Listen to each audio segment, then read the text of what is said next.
It's alright, alright, alright.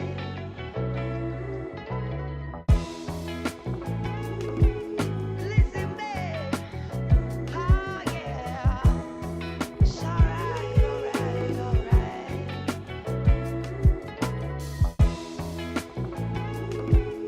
Listen, babe. Oh, yeah.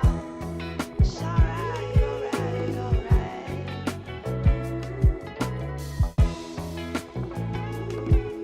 Listen, babe. Oh, yeah. It's alright, alright, alright.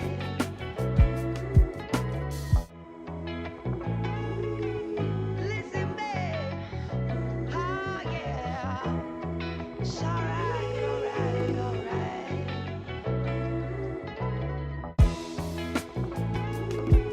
Listen, babe. Oh, yeah. It's alright, alright, alright.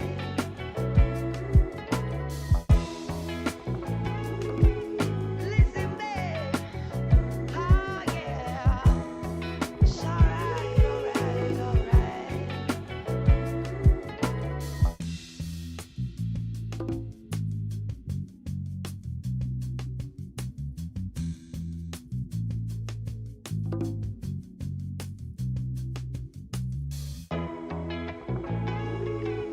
Listen, babe.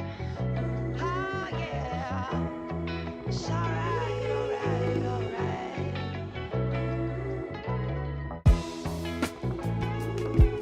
Listen, babe. Oh, yeah. It's alright, alright, alright.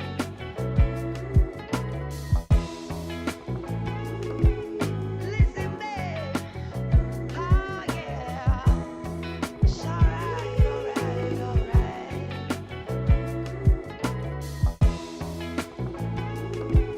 Listen, babe.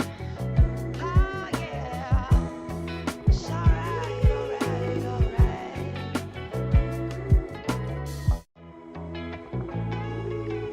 Listen, babe. Oh, yeah. It's alright, alright, alright.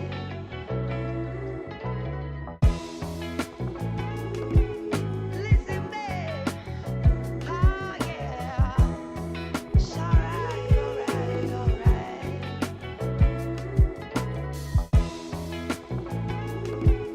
Listen, babe.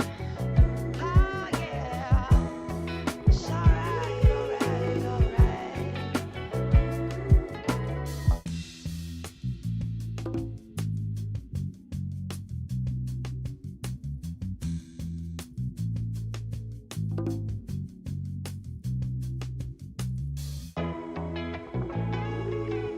Listen, babe. Oh, yeah. It's alright, alright, alright.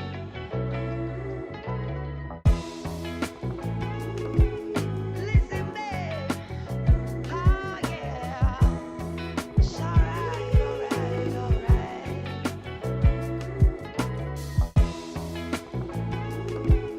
Listen, babe. Oh, yeah. It's alright, alright, alright.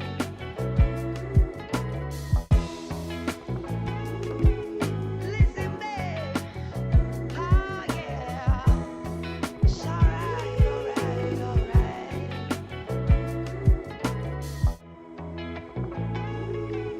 Listen, babe. Oh, yeah. It's alright, alright, alright.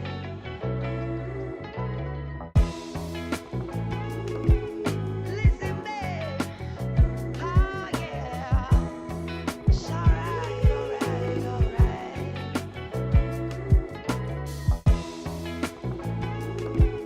Listen, babe. Oh, yeah. It's alright, alright, alright.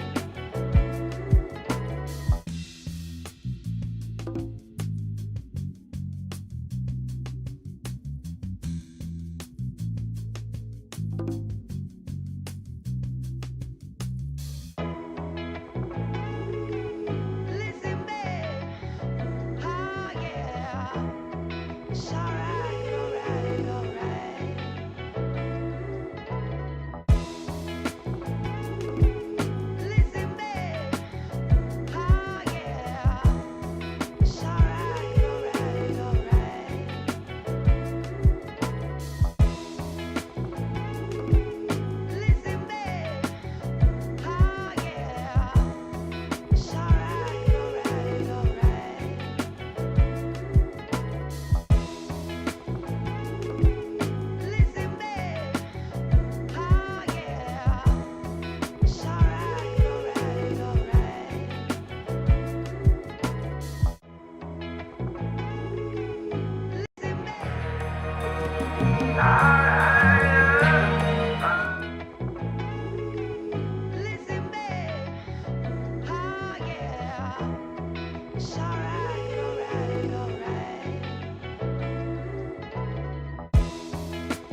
Listen, babe.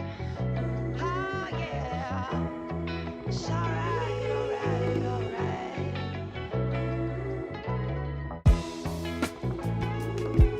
Listen, babe. Oh, yeah. It's alright, alright, alright.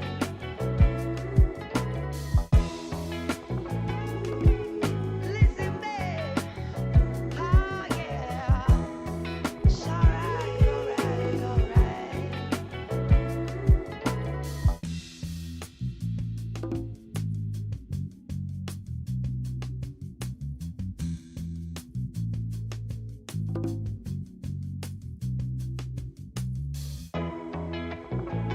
Listen, babe. Oh, yeah. It's alright, alright, alright.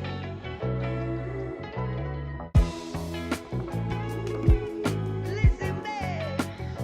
Oh, yeah. It's alright, alright, alright.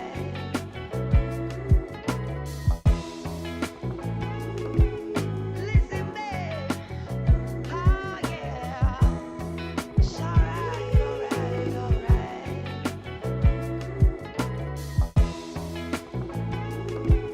Listen, babe. Oh, yeah. It's alright, alright, alright.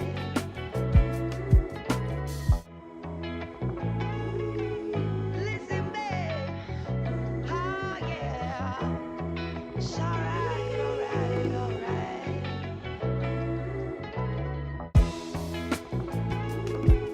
Listen, babe. Oh, yeah. It's alright.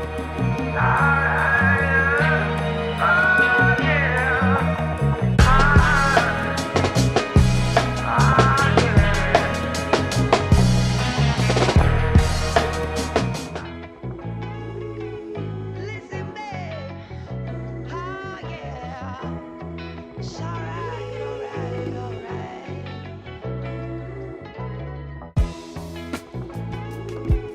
Listen, babe.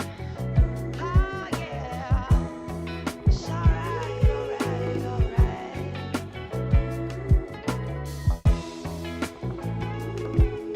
Listen, babe. Oh, yeah. It's alright, alright, alright.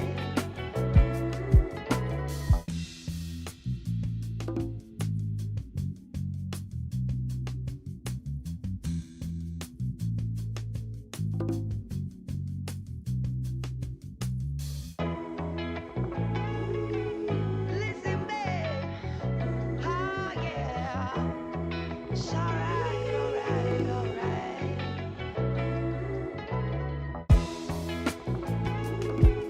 Listen, babe.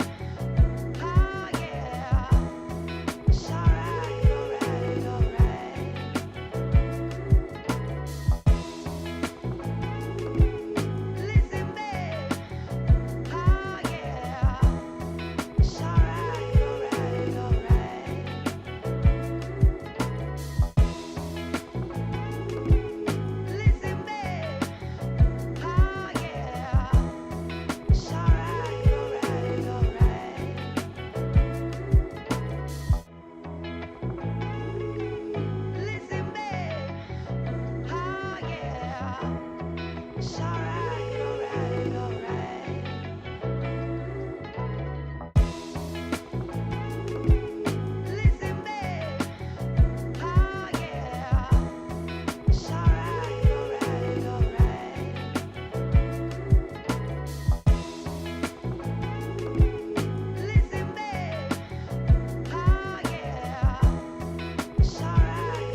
All right, all right. Welcome back. Welcome back. What's Thank you poppin'? for bearing with us. They had to make a couple of digital adjustments, but we back in the game. What's happening? What's happening?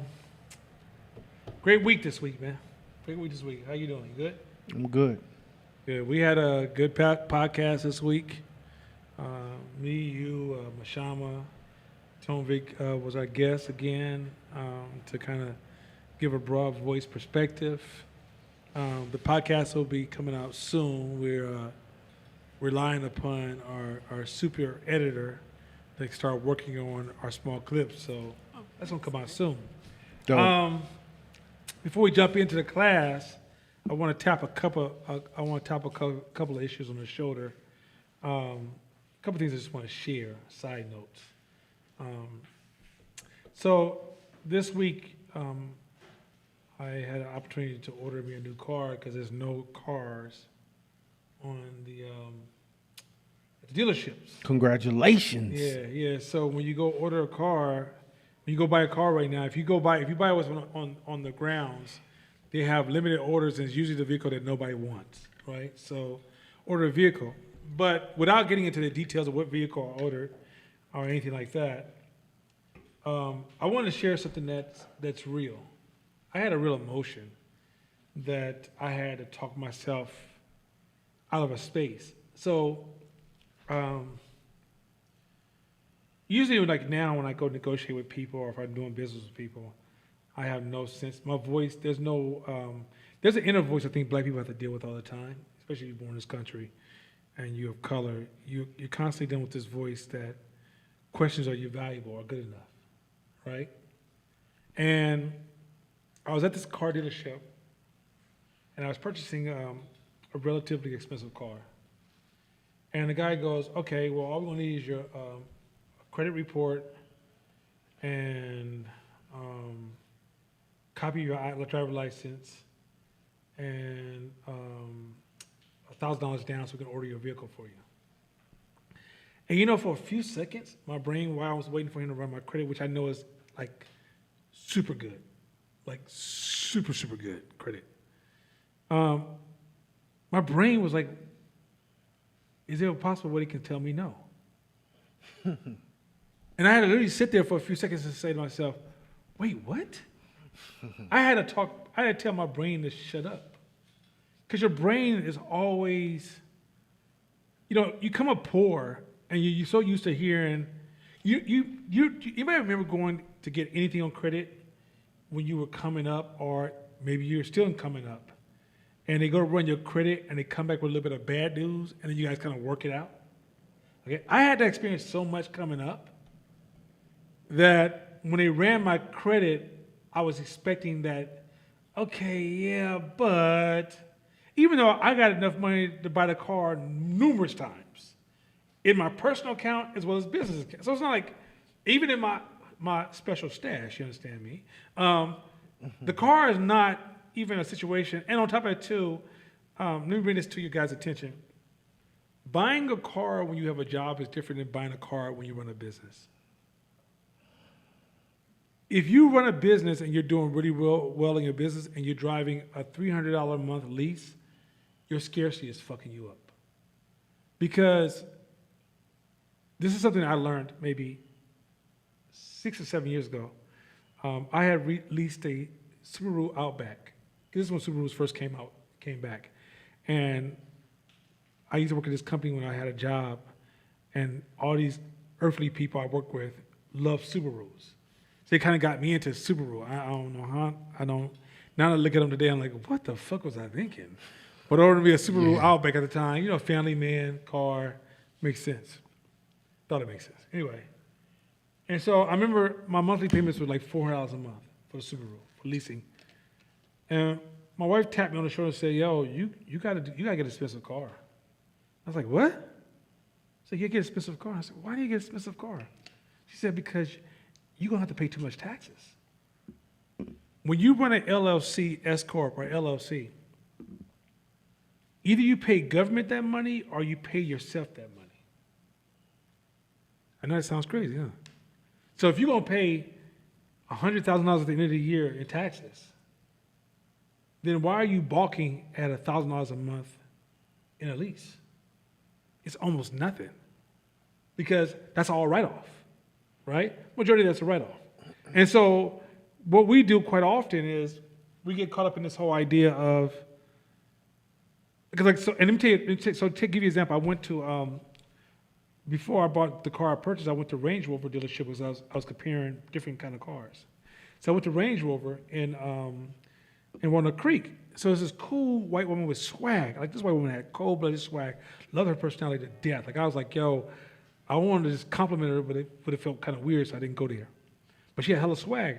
So I went in there and said, hey, you know, I like the Range Rover Defender, the big Defender 110, and I also like the Range Rover Sport. And I'm not sure if I'm really ready for the Range Rover. She said, why not? I said, because it's kind of expensive. She said, you have your own business, right? She said, yeah. Then why are you worried? It's a write-off. And walked away from me like, why do you even say that? Let me just go back. Mind you, I didn't choose the car because the car I chose beat that car. It wasn't that I chose a cheaper car. I chose a car based upon all the features I wanted and which one landed well in that space. But let me say this. The way that woman walked away from me, it reminded me of how your scarcity kicks in and it starts to really try to poison your engagement. Now, I'm buying a car, but I take pride in being a negotiator.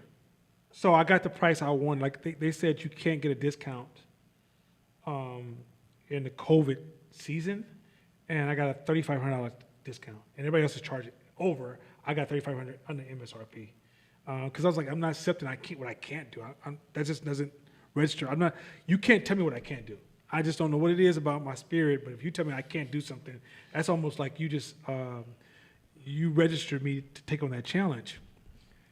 But if I was negotiating, I question how much of that emotion could have actually impacted my negotiations. You know what I mean? Like, okay, let me give y'all some deeper insight. Stick with me. In business, your mood matters.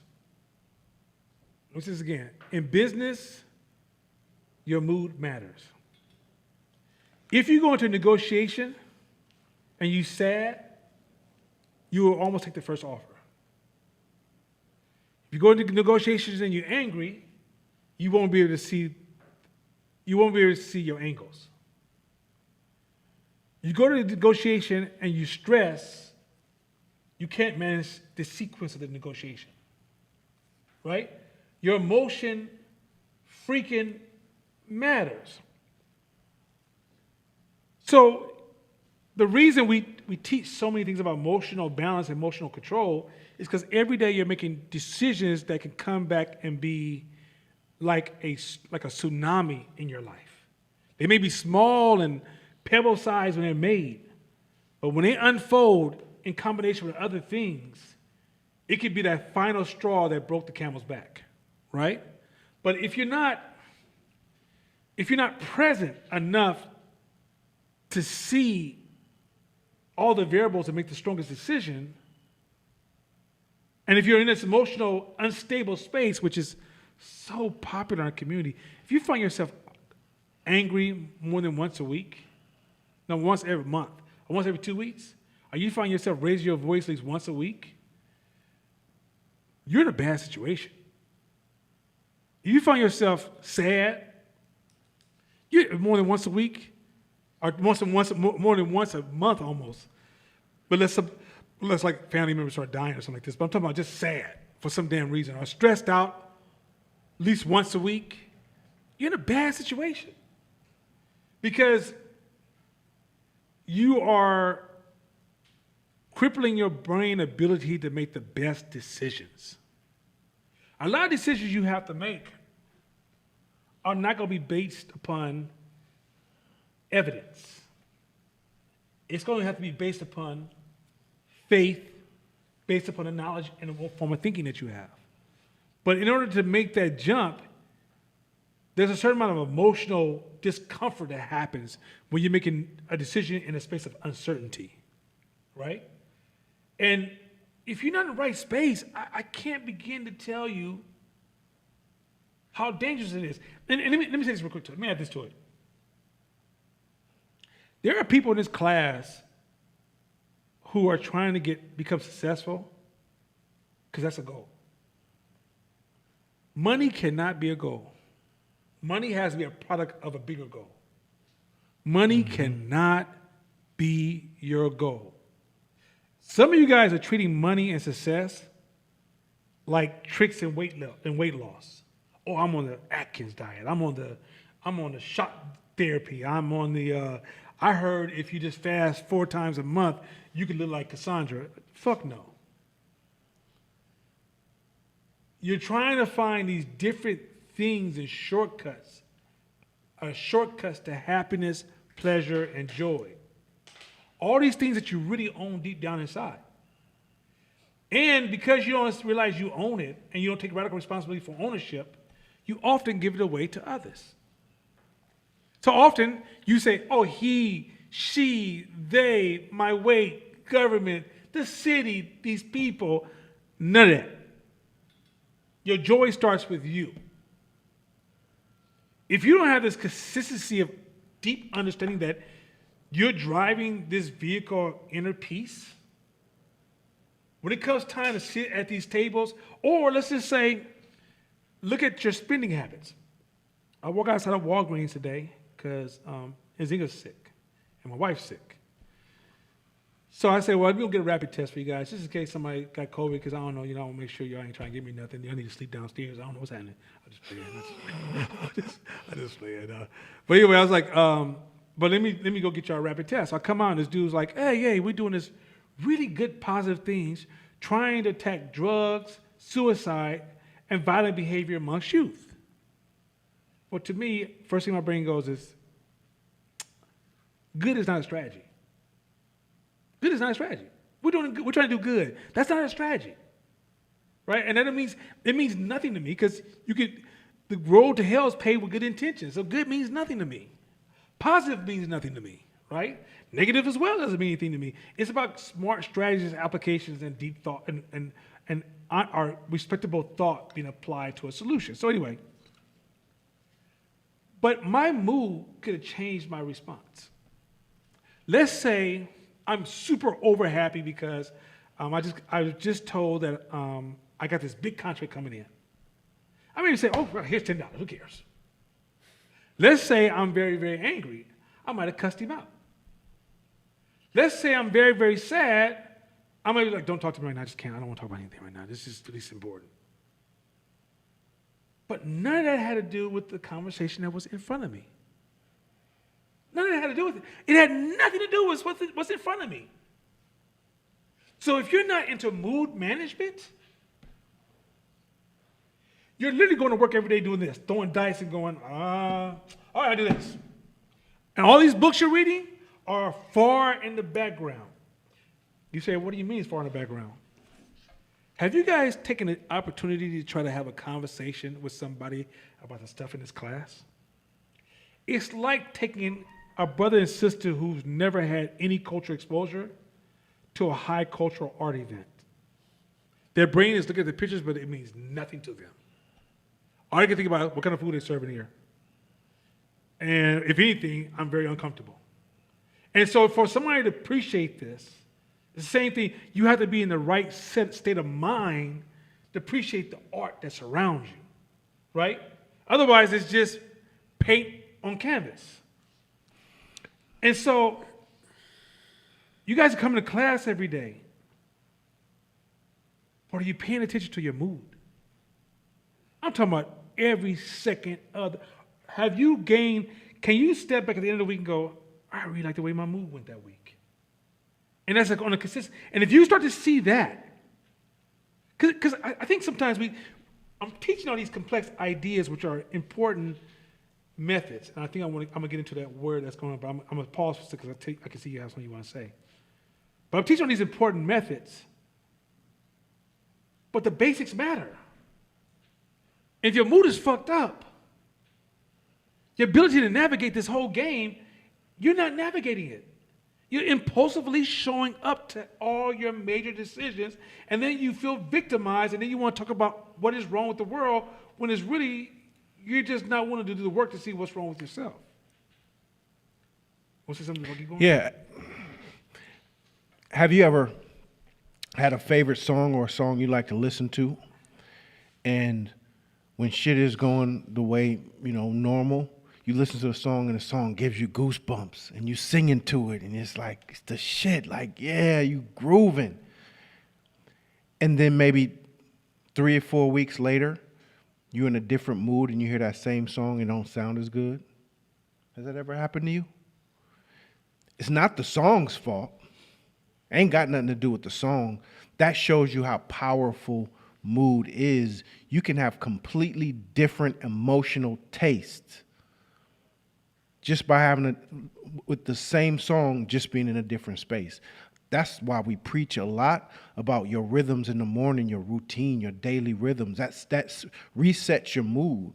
The deep breaths, the working out, the meditations, the 8 hours of sleeps. Yes. Those are the rhythms that you need to really reset your mood. You can have some fucked up shit happen to you, but if you know that it's fucked up shit happen to you, but you're going to hit your routine, then that's going to preserve the next day. It's going to preserve whatever happens post your rhythm and your routine. Funny shit, speaking about Cassandra, I was at the gym the other day and I saw Cassandra. And I happened to be working the weakest fucking muscle that I have. Yeah. Cassandra's over there behind me. I killed myself trying to do extra reps. Hey, man, And she real. still came over there and was like, you doing it wrong, blood. Let me show you how to do it. Hey, manhood make us hit our life way early. Hey, bro, I so know what you're talking about. Hey, shit. Okay, no, let me go down because I would go down that path and be there for a couple of minutes. Let me say this too. So one, mood management, right? Here's another thought. These are thoughts that just ran across my mind today, and I wanted to. It's not even part of our slides, and there's some ideas I wanted to share across my mind because I'm always, when I walk through our community, I watch us. And I always, sit down and I look at what nudges our behavior. That's what Fight Team Media does as a business is we nudge human behavior. And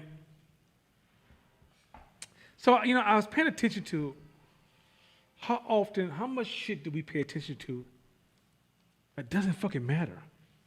Like news-wise. Maybe like Muslims are doing this, Asians say this, transgender is doing this. This person just said this. Luneo said, don't do drugs. Other lady got mad at her. Police arrested some dude in the South and hit him too many times. And you hear all these stories, right? Grandma used to tell me back in the days, son, they only run this news so you won't pay attention to what you need to pay attention to. Mm-hmm. Now, when I was young, I framed that as, hold on, let this train go by. I don't know, sometimes these trains been acting damn fool lately, huh? But I try to talk to them because I don't think they can hear it online the same way. But when Mama told me this, and she said, be careful of, I hate that train so much. Oh God, I can't wait. She said, be careful of all the noise you allow to come into your brain. Now, there was no internet around when she was telling me the story. She said because at some point, they control what you care about, right? Many of us have Ferrari brains sitting inside of a Volkswagen Bug. Meaning that we flood our brain with so many things that don't matter, we can't even develop the brain, we can't even develop the capacity to show up to what matters. See, when you really see how the world really works, your brain has to kind of adjust for that. So then the conversations and the information you want to take in also adjust for that.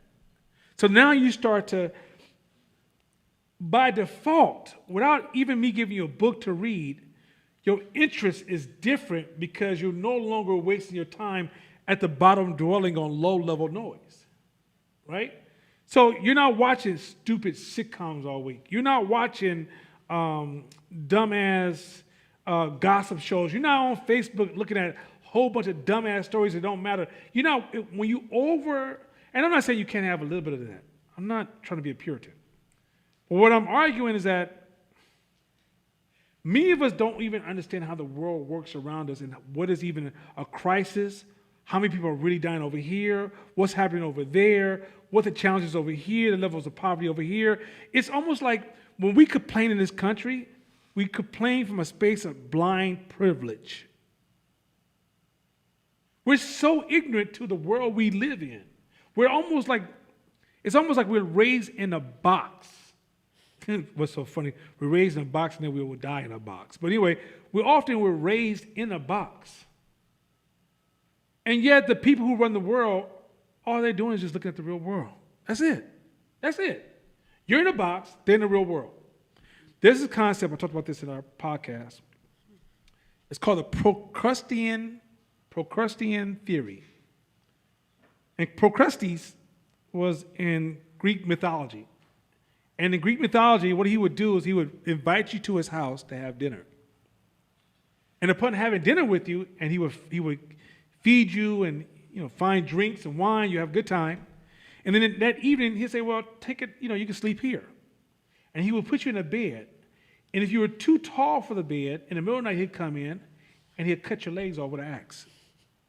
And if you was too short for the bed, he would have you tied up and stretch your body to your death and pull your body to your death because you're too short. The funny thing is you always put the tall people in the small beds and the small people in the big beds, meaning that he was purposely going to kill you off. Well, what's the metaphor, right? Because that's how the metaphor was designed back in Greece. It wasn't pretty. They didn't have social justice, so let that shit go. The argument is this.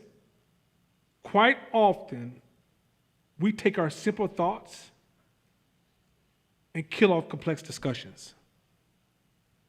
Our simple mental models, our simple principles, our simple architecture of thought is so simple, it's not designed to deal with the complexities of the world we live in, right? So it's like, for example, COVID requires expertise in uncertainty thinking and randomness thinking.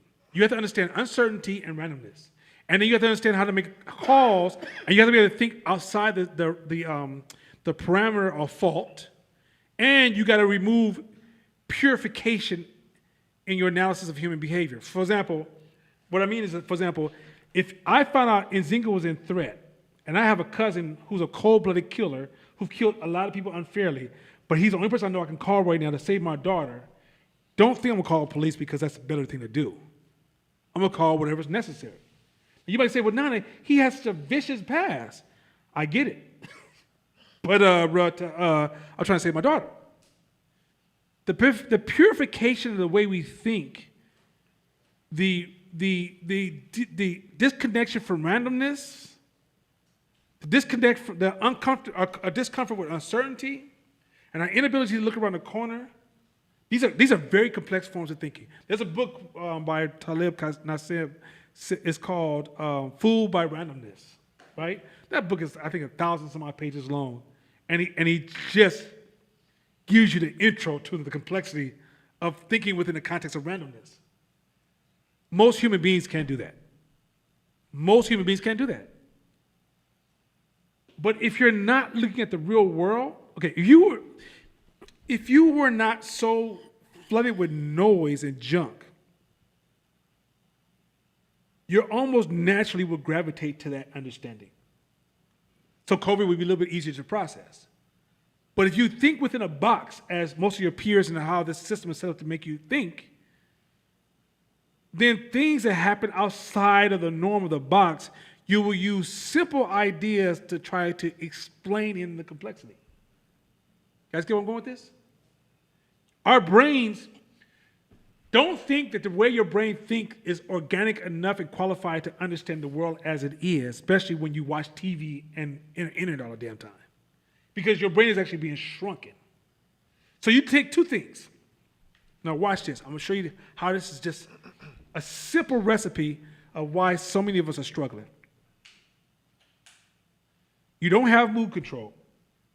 So once again, mood control is I'm emotional, so it's going to change the decision or the outcome of my choices every time. So I have A, B, C in front of me. C is the worst choice, but because I'm sad today, I choose C. Because I'm stressed out, I choose B. And because I'm mad, I choose none of them, right? When A is actually the best choice.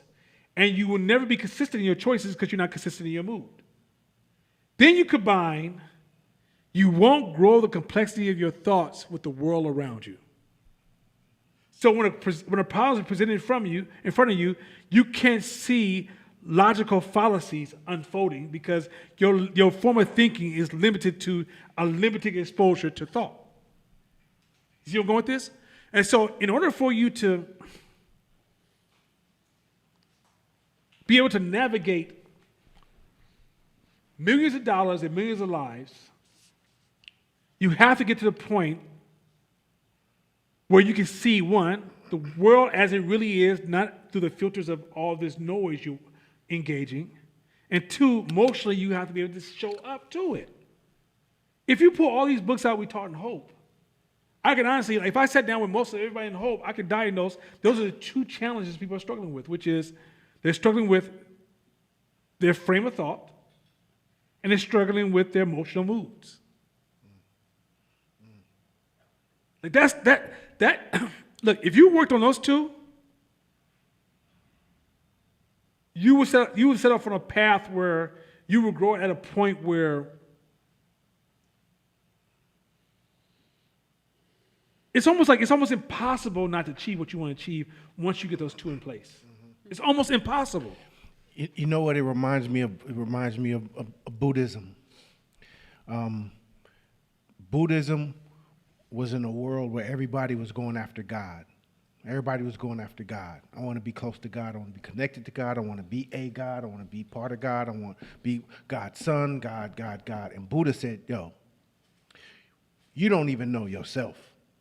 So what I'm going to show and teach is how do we be the best versions of ourselves so that we can show up to God when it's time, the way we or he wants or she wants us to show up to. Okay, so you come in my space, we're not even going to talk about God. We're talking about how do we to be the best versions of ourselves? How do we be at peak performance with ourselves? And so I think that's from an entrepreneurial perspective, it is completely tied to the success of your business. Completely. And so if you spend any of your bandwidth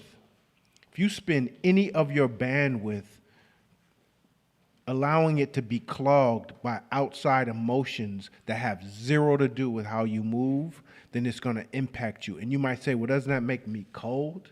Because I don't know what's going on. I don't have to post on what's going over here. I don't know. No, not at all. No. Up until before the internet, it used to be local news and then national news. You got to pick. But most of it was local news. Most of our grandparents' parents had news and newspapers. So you had the Oakland Tribune, San Francisco, whatever. Limited. You're limited to how fast you can read or who had the paper. So what ends up happening is with internet is you're clogged by global information on a daily basis. So there's always somebody getting killed. Always somebody getting overthrown. Always somebody getting in an accident, shooting somebody, doing something wild, and it never ends because there's 8 billion people on this planet. So, do you want to concern yourself with 8 billion people, or do you want to be the best version of yourself? You have to learn how to say, this shit is not my journey. That's not my journey. That ain't my journey. What's my journey? Now, there's maybe some information that you might need to know, but that's rare. It's rare. If you want to do research on specific topics, cool. But to think you need to be abreast of everything that's going on at all times, you're only being hijacked. Well, I think, okay, I know what you're saying, but let me make sure I translate what you're saying. What you're saying is avoid the noise. But do you need to understand the systems of the world and how the world works and how complex the world is and how layered the world works and how, there's an old saying that says in business, I might fuck this up really bad, but it says, be careful rejecting what you don't like because the rest of the world might love it, right? In business, you might say, I don't like that product. That's a stupid idea. Doesn't mean the rest of the world won't love it, right? And so what allows us to kind of be more open is seeing, it's like the awe effect, right, when you go to a forest. Once you see a broader perspective of how the world works and how things engage and how things work historically in context, it makes you be able to read what's in front of you better, right? As opposed to, I'm on the internet and I'm watching another person get beat up unfairly by the cops. Or I'm watching another black man kill another black man unfairly. Or I'm watching a horrible female engagement with another female or male. If you're watching all those, that's just noise. There's no, unless you're like, you decide you want to create an organization and you want to look at not the outcome, but the causation and then try to find solutions to kind of address that. I think so understanding the world is different than understanding noise. It's a big difference. Noise is like being on Facebook and looking at things happening in the world.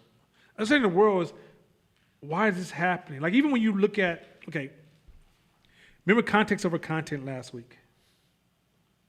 It's rare you receive news where they don't tell you what to think about and how to process it, right? Like I was talking about the Stephen A. Smith. I think I said that in our podcast. Stephen A. Smith and Max Kellerman or whatever was on a show called First Take. And so the argument was Stephen A. Smith didn't want Max on the show anymore, and they asked Max to lead the show. Well, because Steve A. Smith is a very controversial, big voice person, they framed it as he is doing Max wrong. Right? That's all, everything's, he wants to off the show. Oh, look, this is cold-blooded. He's been on the show for this many years, right? When we don't know who Max is. And for human beings, this is another thing that's crazy about human beings. So in marketing, here's some things that we know for sure. If I come to Cassandra and say, hey, what do you think about Shakina? Whatever she tells me about Shakina, she's really telling me about herself. Because if I tell Shakina, okay, get out that chair. Hey, what do you think about Ashley? You're going to find very strong similarities because that's what you're looking for, which tells us something about you. So quite often when you ask people certain questions, they're not equipped to answer the question because they don't see the subconscious playing a role in impacting their conscious response. But as people who are listening to other people, we know, don't be quick to judge anything that comes out of anybody's mouth. If anything, let a person keep talking and they'll tell you about who they are as they talk about other people, right? And so we're not that deeply aware of ourselves. And so going back to the earlier point, they say that one of the ways you control emotional intelligence first is the basics, right? Which is sleep, eating, exercising, and decreasing noise in your environment. Donuts in the streets, trash, anything that signals to your brain you're under threat steals from your ability to process a thought. That's number one. This is why a lot of successful people move into very secluded or peaceful environments because of the level of mental engagement. That's number one. But then number two, have emotional awareness, being able to call out all of your emotional spaces. Some of us only can think of 3 or 5. But there's numerous emotional spaces that we don't even have the language or the emotional intelligence to even talk to ourselves. Quite often when somebody is empowered with emotional intelligence in this class, they think they're empowered to go judge. They're not empowered to see themselves. They're empowered to go tell everybody what they see about themselves because they're able to put some things like, when I saw you, I could tell this emotion, when I put this together, it tells me about your emotional space. Yet, the person they don't see the most, the person that's being unexamined is themselves. And the most important person you should examine is yourself. And so if we don't take time to understand our emotional complexity about ourselves, not your neighbor, not your kids, not your family, not your husband, your wife, your sister, whatever, yourself, then what's going to happen is that you're going to make a lot of bad decisions that you won't even understand you made. Like, for example, have you ever been mad at somebody and said something and you said, I can't believe I said that shit? Like, if you had to say it all over again, now that you calmed down, you would have never said that. Guess what happens when you're frustrated in business? You do the exact same thing. Yeah. So mood control,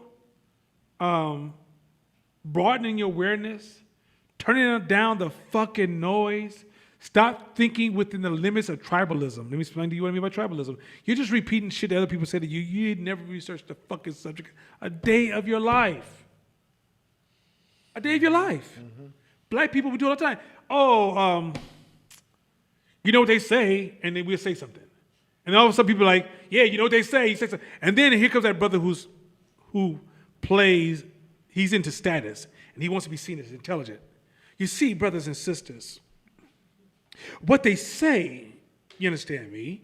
The black man. The black man can never trust Tuskegee. No, matter of fact, let me bring that back. Tuskegee. Now let's break those words down for a second as we get to the subject. You said the same shit, you just made it sound sexy. You're a poet, right? Tribal thinking is not thinking. That's copy and pasting. If you want to copy and paste, then that means you're copying everybody's destiny to your life. If you want to have your own destiny, that means you have to write your own book. Adrian came to the office yesterday, and we was talking. And Kingston? Yeah. And had a dope conversation, and we were talking about things that we enjoy. And I was like, man, I was shooting around by myself in the gym. I'm like, I forgot how much fun and I really love basketball. He was like, well, how come you don't play? I said, because once I know myself, I stopped playing. I had to turn that off because it's just certain variables in playing that doesn't mix, that I haven't figured out quite yet, how to tune my emotions down to where I don't lose it. And that's just a sacrifice I made because I tried hella hard to figure that out and I couldn't figure out. So I had to come to a point to where I said, you're done. And so in that gym, I can't do it. And he's like, damn, that's crazy. But it's like, you got to know yourself. And sometimes it's not logical. There's some pieces and parts of you that are so deep subconsciously that you don't have a formula for. But you know the input and the output. I know if I feed it this, every time I get this. In trigonometry and calculus, when I had to learn those for engineering, there's formulas and they have a button that says I believe, because you cannot ask how or why does that work, because they say there's no scientist on planet Earth that knows how this formula works. And you can fill up the whole fucking chalkboard with the formula. All we know is this is the input and this is the answer. So use it, but don't ask us why, because some shit you just don't know why. But if you know yourself well enough, the goal is to get peak performance out of yourself every morning, every fucking day, every morning. What is that? Is it weed for you? Is it not weed? Is it alcohol? Is it not alcohol? You test it. And don't complain if it's like, fuck, I just tested it out and I gotta let this go. I gotta let this go. Yes, you gotta let it go. Because again, the goal is to be the best version of yourself. Because your business, the success of your business is waiting on you. Okay, my last quick point. I'm gonna try to make this one faster. So our brother Michael who played Omar, he died. I actually met him in New York. I met him. He gave me a great compliment about my photography to a friend of mine, a model I used to shoot, who's come out here from New York, and he gave me a great compliment and told him he wanted to meet me, and I was so honored because I was a fan of his, and I met him, and to hear that he died was extremely sad situation. But then I saw my sister Monique, and she was working out, fighting for her life. That's pretty much what she's saying. Like, and it's not fighting in a bad way. It's like we all have to fight for our life. You know, like fighting is, we got to take away the word fight, is take that negative undertone off of it, or that bad word we made it because we got traumatized by it, and realize fighting is a good thing, right? Sometimes I have to fight to go through certain books because they're so fucking boring, but they're worth billions as far as impacts in my life. But God damn, that person wrote that book the worst way it can be written. But I saw something she was doing, and I usually talk about Monique about 4 or 5 years ago. And she used to talk about them skinny bitches, right? She's a queen of, I hate them skinny bitches. Now she won. But here's the funny part. Well, not almost. But here's the funny part. Yes, Dave, don't get me. I ain't gonna lie to nobody. Just make y'all. I ain't lying to kick and cancel me if you want, motherfucker. Anyway, but let me keep it 100. I felt like we're moving the world in such a fragile space that we're becoming unrealistic. You can't tell me, okay, there's a certain amount of weight you have that's just part of the fluctuation of life, right? You do this. Like life, you go up, down, up, down, up, down. Right? It's very rare that everybody just stay slim their whole life, or Mr. and Mrs. Six-Pack. Cassandra, you're not counting. Everybody else, Cassandra's alien. But the rest of us, it's rare that we stay six-pack all the time. We go up and down, right? So when I think about fat shaming, it's, hey man, which if you that fucking soft, like let's say you picked up a gut for a little while because you hung out with a cousin and you ain't seen in years, and he's like, yo, come drink beer with me for a month. And you're like, damn, I really want to be this cat. And then while you there, you go hitting beer. Then a month later, you're like, what the fuck, right? And you stop. Now, if I shamed you and you responded, I'm gonna call you soft, but I doubt if you would. But if it did, I can see you calling that kind of being fucked up. But let's say you got depressed and you start eating hella food. And one thing she said was, so her story was, she was a big girl. And she went to the doctor, and the doctor's like, yo, you have high blood pressure. See, this is, when I see weight, I don't see weight as cute versus uncute, less versus weaker. No, it's some cute Smart. big girls. It's some cute big girls out calm there. down. Not now. So it's not about none of that, right? It's really not about none of that. Because you're right, there are some, you understand me? But we ain't gonna go there, right? Because I gotta calm all that down for right now. But she said, she went to the doctor, and the doctor said, Monique, you have high blood pressure.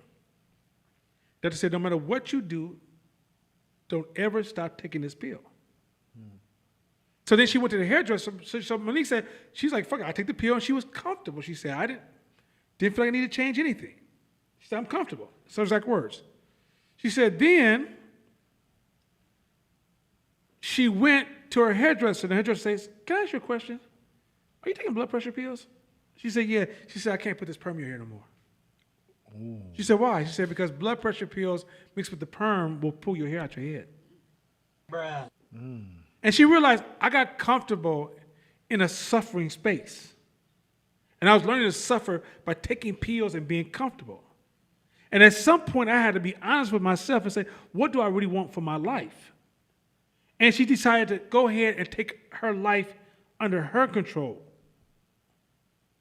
Now, I am against you attacking anybody for weight, like hurting their feelings. But we at a point now that we've kind of pushed the pendulum to a point you can't even tell somebody, hey, you're getting a little too big, girl. Hey, my man, your stomach getting a little too big. Right? Why are we saying that?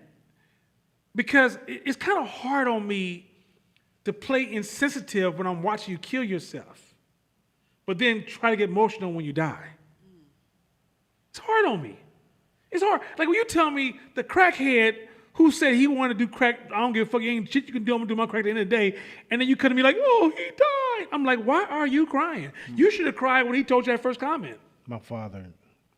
You get what I'm going with this? And so my point is, how do we show up for each other when we start going to these extreme of these ideas of I can't say anything to you because it might hurt your motherfucking punk ass feelings? Man, fuck your feelings. Because otherwise, if I can't get past your feelings to help you save your life, then my next comment gonna be really rough, which is fuck your life. That's my other angle.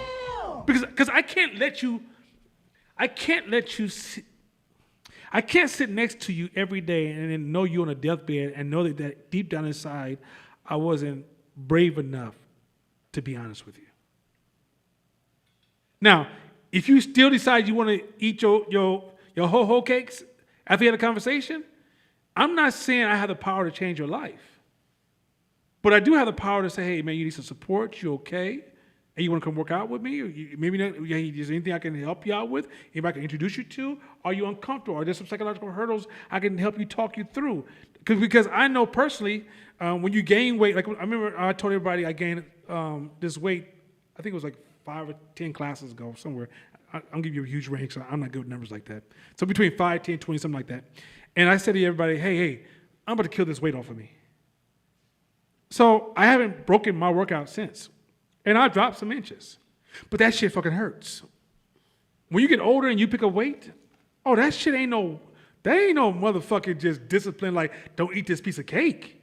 Do you understand how many parts, how many joints are going to be like, what the fuck are you, how baby arthritis kicking in, how all kind of, your brain be telling you, you too old for this shit, go sit your old ass down.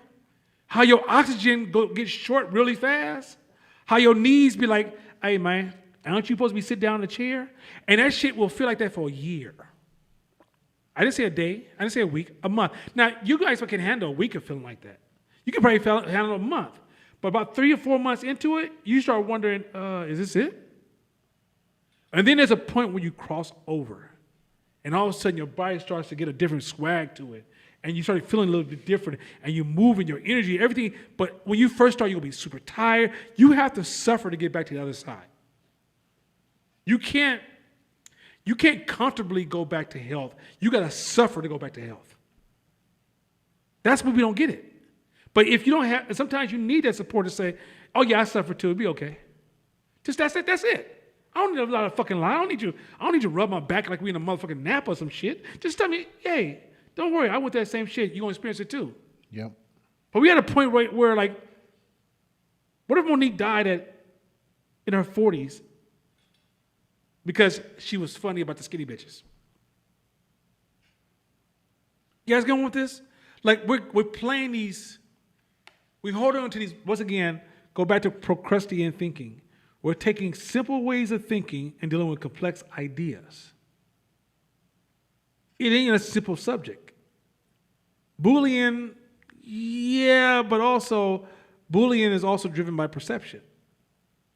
So what are we doing about the perception side? Or are we just trying to use a magic wand and tell everybody stop bullying? Okay, really? Is it really gonna work? Really? That's how human beings work? Get the fuck out of here. All right, y'all. That's enough of me going down my Reverend Nana today, because I had some things I wanted to talk about that just was heavy on my heart, and I think sometimes the basics get lost. Y'all, seriously, work on your moods. If you find yourself angry at least once a week, you're in a bad place. Find yourself sad at least once a month, you're in a bad place. You find yourself stressed more than once a week, you're in a bad place. And the reason I'm saying this is because all this will change all the critical decisions in your life. You won't have control. You think you have control of your life, but you don't realize how it impacts your decision making. You really have to be able to control your mood, and it's not about being happy all the time. It's about being in a healthy alignment. Let me be very clear. No one needs to be happy all the fucking time, weirdo. Right? Because you're weird as shit. You're happy all the time. Something wrong with you again. It's about when you're in a good alignment and you have a good level of awareness, you can know how to show up. Like you said earlier, okay, I'm in a bad mood right now. Hey, can we move this meeting back a couple hours? Let me go through my process to regain my position. So when I go to this meeting that's going to impact my life for the next 10 years, I made the best decision. Many of y'all have chose your fucking mates because you was in the wrong mood. Now you 6, 7, 8 years ago, you trying to get rid of this losing motherfucker who can't go to work, who can't make more than motherfucking fast food money, and you mad at him and shit. You should be mad at him. You chose that motherfucker. He didn't choose you. You had choices. But you chose, I need to be saved, brother. These are kids that want to say, huh? And now you mad at him. But really, your mood was off when you chose him. You probably sad, depressed, not feeling comfortable, feeling unstable, uncertain, not feeling safe. He walked in. Yeah, girl, I saved you. With what? My words. And then when his words had no more value, you were stuck there with a broke-ass joke. All right, let's move on into this other shit here. We're going to jump into some other shit. I'm not doing relationship talk because that's for Shakira and them and Shabisha and them. Anyway, I want to jump into another layer of radical responsibility because I think we talked about radical responsibility, and some of you guys went home and you guys are working on self-purification, self-judgment, self-validation. Now I want to show you how radical responsibility shows up in the workspace. So we're going to play this video for you guys, and I'm going to have a short, and I think this is kind of almost self-explanatory. I'm going to hit a couple of points real quick to show you why radical responsibility is a contagious behavior, and it shapes the environment of your house and your family. My family last week, I'm going to say it, they all going to get mad at me, but I don't give a shit. They all don't care with me. They have to all come together as one. They kept blaming each other. You did. This anti-radical responsibility, and they setting themselves up for collaboration fucking failure. Which is again, family, collaboration failure. The way you have successful collaborations is through radical responsibility. So we're gonna go to this video real quick, and then I'm gonna come back, and then we're gonna keep rolling. So y'all ready there? Okay, y'all get started first. 1, 2, 3, take me out the mic.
For what is occurring.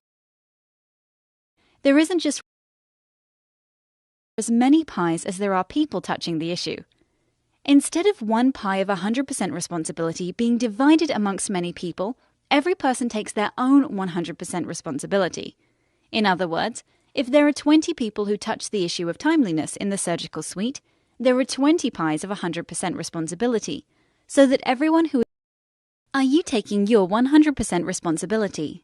Brought to you by the Conscious Leadership Group. Find them on the web at www.conscious.is. Most people, teams, and organizations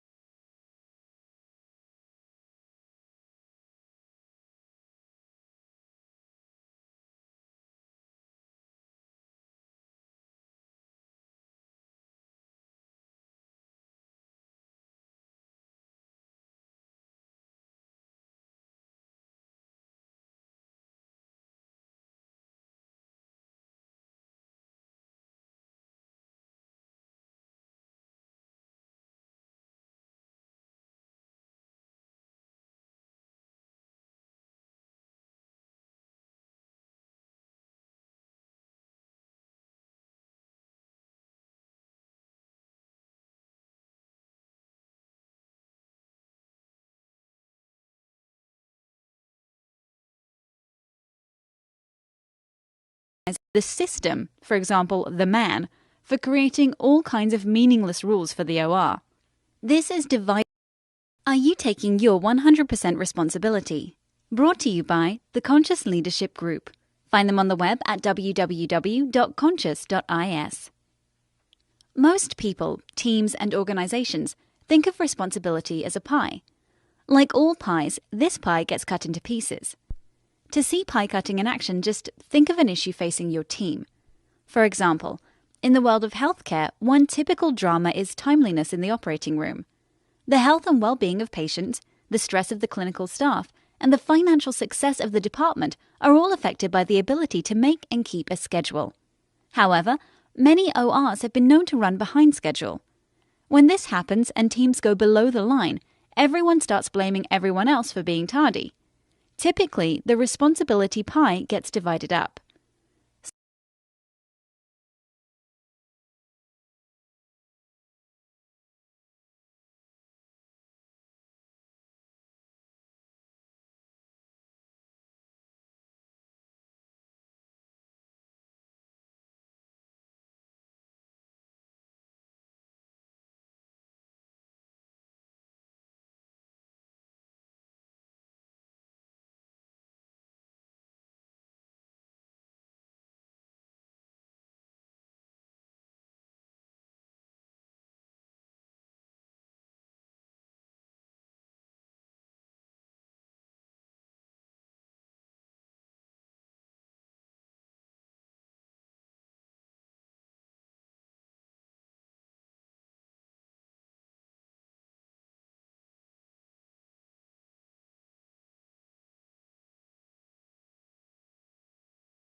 Above the line, a new, radical approach to responsibility emerges. In presence, responsibility is not something that gets assigned. Rather, it is something that is taken. From above the line, everybody involved in the issue can take responsibility for what is occurring. And from above the line, there isn't just one pie, but rather there are as many pies as there are people touching the issue. Instead of one pie of 100% responsibility being divided amongst many people, every person takes their own 100% responsibility. In other words, if there are 20 people who touch the issue of timeliness in the surgical suite, there are 20 pies of 100% responsibility, so that everyone who is willing can take 100% responsibility for what is occurring. One key to creating a culture where people take radical responsibility is to commit to seeing everything as a learning and growth opportunity. From this consciousness, there are no problems or mistakes for which blame must be assigned. There are only learning opportunities, perfectly suited to each individual and team's greatest growth edge.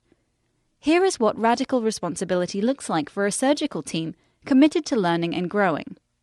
The surgeon says, "I want to take responsibility for this case, starting 15 minutes late. I overbooked my schedule and didn't allow enough time to really talk to and prep the patient. I see this as a pattern in my work, and I commit to creating enough time to get each patient ready for surgery." The anesthesiologist might say, "I too want to take my 100% responsibility and get my learnings. I can see that I've created a story that our culture just runs behind schedule, and so I make decisions about scheduling cases for later in the day. I see that adapting my decisions to this story about the culture is actually an excuse and doesn't allow me to take my 100% responsibility for assuring that the OR runs efficiently, and I commit to scheduling cases with that goal in mind. The nurses and cleaning teams say, our piece of the pie is that we are not really working together to create the most efficient means for turning the OR between patients. We're going to have a meeting to identify processes that can create greater time efficiencies. Administrators could say, our piece in creating the drama is that we have created and enforced more rules rather than really listen to all of you who are working in the OR every day. We commit to listen more and legislate less. Whenever teams claim 100% responsibility and end blame and criticism, real breakthroughs occur. Issues get resolved, teams function more skillfully together, and stress decreases dramatically. So, are you taking your 100% responsibility?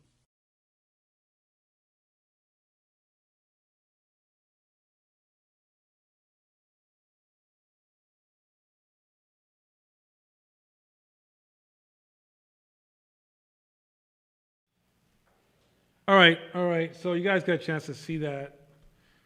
So radical responsibility starts like this. One, it starts with self. And then two, it becomes this contagious thing that impacts your team. And let me explain to you how this works. So Pastor Chris he has the best example of the last 2 weeks. So he calls me one day, I'm leaving, I just finished cycling. Get in my car, and when Pastor Chris calls, I'm always excited because he's joy, right? He's joy and intelligence mixed together. He's always intelligent, he always has intelligent conversation, but he's also full of joy. So he's like listening to a good jazz song or something, I don't know. So he calls, and he's like, yo, Nana, this radical responsibility stuff is crazy. I said, why is it crazy? He goes, well, some things that happened on his production. And when it collapsed, he was like, nah, he told his team, nah, I'm going to take responsibility because I didn't set you guys up with the chance to be successful. And what happened was, he said, once he said that, all of a sudden, everybody on the team took 100% responsibility. Is everything okay? Sound just cut out? On your side, because we have sound here. It's like sound is working the system. Test, 1, 2, 3. Test.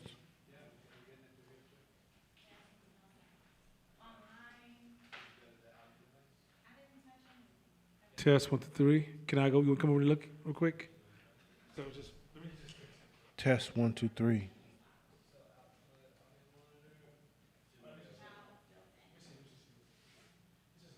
They're saying they hear online. That's what they're saying in the comments. You guys can hear? Everybody can hear online? Yep, it's all good. Yep. Testing. Everybody good? Man. Tone just said yep. So did you turn your headset back up? You turned it down? Is it The morning.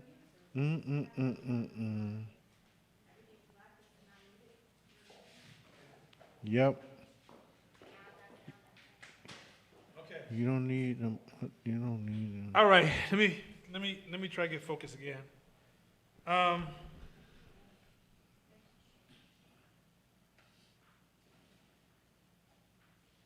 So Chris says, hey, I took radical responsibility. He goes, man, this work environment I'm in right now, he says, man, it's so nice. Because when something goes wrong, people are taking ownership. But why is taking ownership so important? Is it just because you want to wear a flag of ownership? No. Once people take ownership, they become more curious and better problem solvers, and innovation happens. And this is when your company starts to grow aggressively. When you're pointing the fingers, you almost make growth too rigid because everybody's trying to be right. Right? Radical responsibility by a team having radical responsibility. Everybody says, I'm going to take 100% ownership of what I can do differently. Then that means that person is going to take time to be curious and discover new ways of doing things better.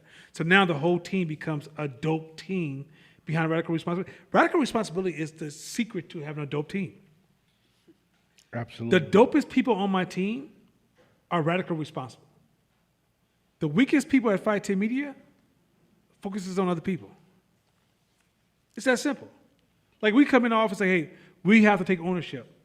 And I said, I take ownership for that. Would you take ownership for this? Well, it's not really me. It was really because, see, I didn't really do, well, that's why I can't have you with my customers. Because mistakes will happen because you're a human being. But do you take ownership and then come up with better ways to prevent the mistake from happening again? Or do you blame external things that you can't control? Like the other day, one of our team members recorded something on video camera. And the video, he accidentally erased the video. Now, mind you, there's still room for growth. I can come up with some other solutions for him. But what he did before I called him and talked to him is rescheduled the interview again, started the whole process of replanning everything, and he took 100% ownership. That's one. Where he could also take ownership is, well, why did I delete the card? Maybe I'm dealing with a space of scarcity, meaning I only have 5 cards. So when this card runs out, I got to start using the next card, and oh, shoot, I deleted the card, as opposed to having this thing where, you know, you have maybe sets of cards, and once you finish a job, it's in that set, and you don't have to worry about it. Maybe. Don't know. What I'm saying is that when you blame somebody else, you go back to repeating the same problem over and over and over again. When you take radical responsibility, you move on. That's what happens. You move on.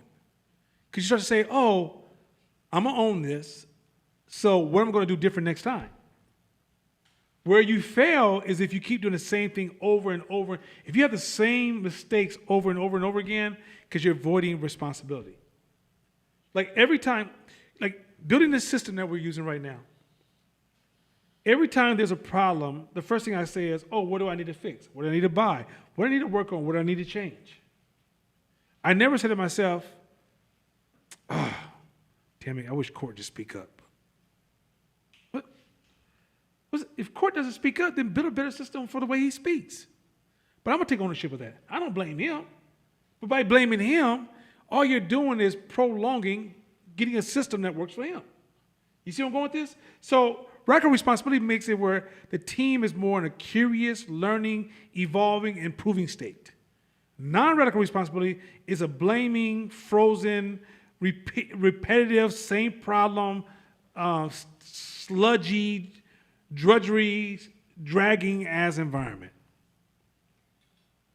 But it starts with you first. Actually, radical responsibility is freeing too. It's freedom. It's freedom. It's freedom. There was a. Come on, that's a good word. It's a book. It's a book. I forget the book, but where it was a group of a military group that went to go fight another region, but I guess they had to get there by boat. And what they did was they burned all their boats. Once they got in, be like, we either gonna win or we gonna die. And after you get over the initial, oh shit, it's actually freeing. Because now you got one mission, one goal, one focus. Win. So it's in a way burning your boats. When you burn your boats of blame, when you burn your boats of finger pointing, your 100% focus now becomes solution. Okay, fuck, I own it. All right, well, let's spread these parts out. It doesn't matter anymore who, what, because that's a never-ending cycle that just, it's a never-ending loop because there's always another person to blame, another situation to blame, and the weaseling and scrambling of blame, you'll be there fucking all day. It's freedom because it's clear. Okay, this what we got to do. I think that's dope. Once you understand, shit, I fucked up. All right, let me make a call, reschedule. Let me get the pieces together. Let me do this. Let me do that. Now it's set up again. Hey, I fucked up. Now, the best thing any of my employees can do, you want to get me tongue-tied at the office, in my company, come to me and tell me you fucked up. And be like, okay, so what's the solution? There's nothing else to say. You owned it. You own it. Yeah, this is what I did. All right, so what we doing then? What did we do? Well, I did this, and that. There's no, because it's over. Like where we get into it is, if I'm gonna hold somebody to something, or we gonna have that 1 hour meeting, all it is me helping you find your radical responsibility. That's it. Oh, okay. So, okay, that happened. Okay, and then what? All right, and then what? Now, so then at the end of this meeting, it's you saying, okay, shit, yeah, I own it. It's on me. All right, good. Now what we gonna do? So, radical responsibility is freedom. It gives you the bandwidth you need to really get to where you want to go. We good? Any questions? Because we'll move on to the E-Myth. This was a shorter one today. There is a question online for. Got the microphone close to you. Bring the microphone. Yeah, go ahead. There's two? Okay. Will somebody get a microphone? Don't mind us real quick. Go ahead, because under the one you have, then she can get the other one. Okay, this is a question for Court. Do manufacturers produce clothing, apparel, and linens, such as sheets, in the same locations? Can you ask a clothing or apparel manufacturer to create textile or linen?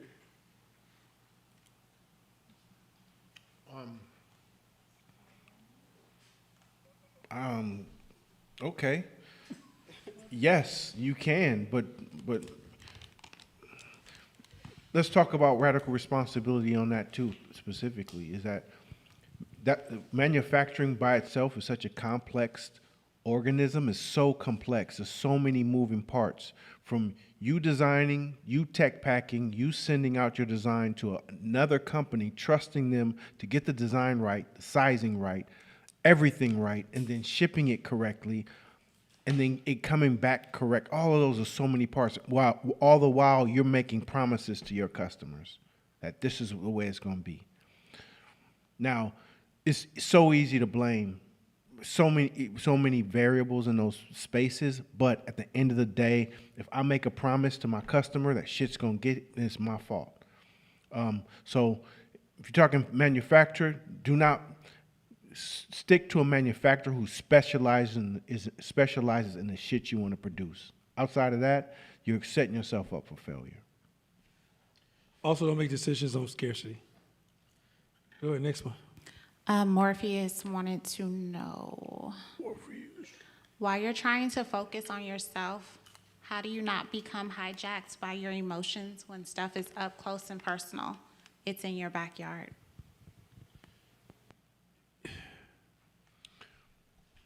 It's you know what? It's practice. It's practice. I'll tell you this. Here's an example. Me and my wife broke up. It was ugly, emotional, nasty, ugly. Oh man, it was tough, very tough. But guess what? My son still played basketball, and he had a basketball game on Friday night, and we both showed up. So when we showed up, I would get emotionally hijacked. I couldn't even enjoy my son's game as soon as she walked in. Couldn't enjoy the game.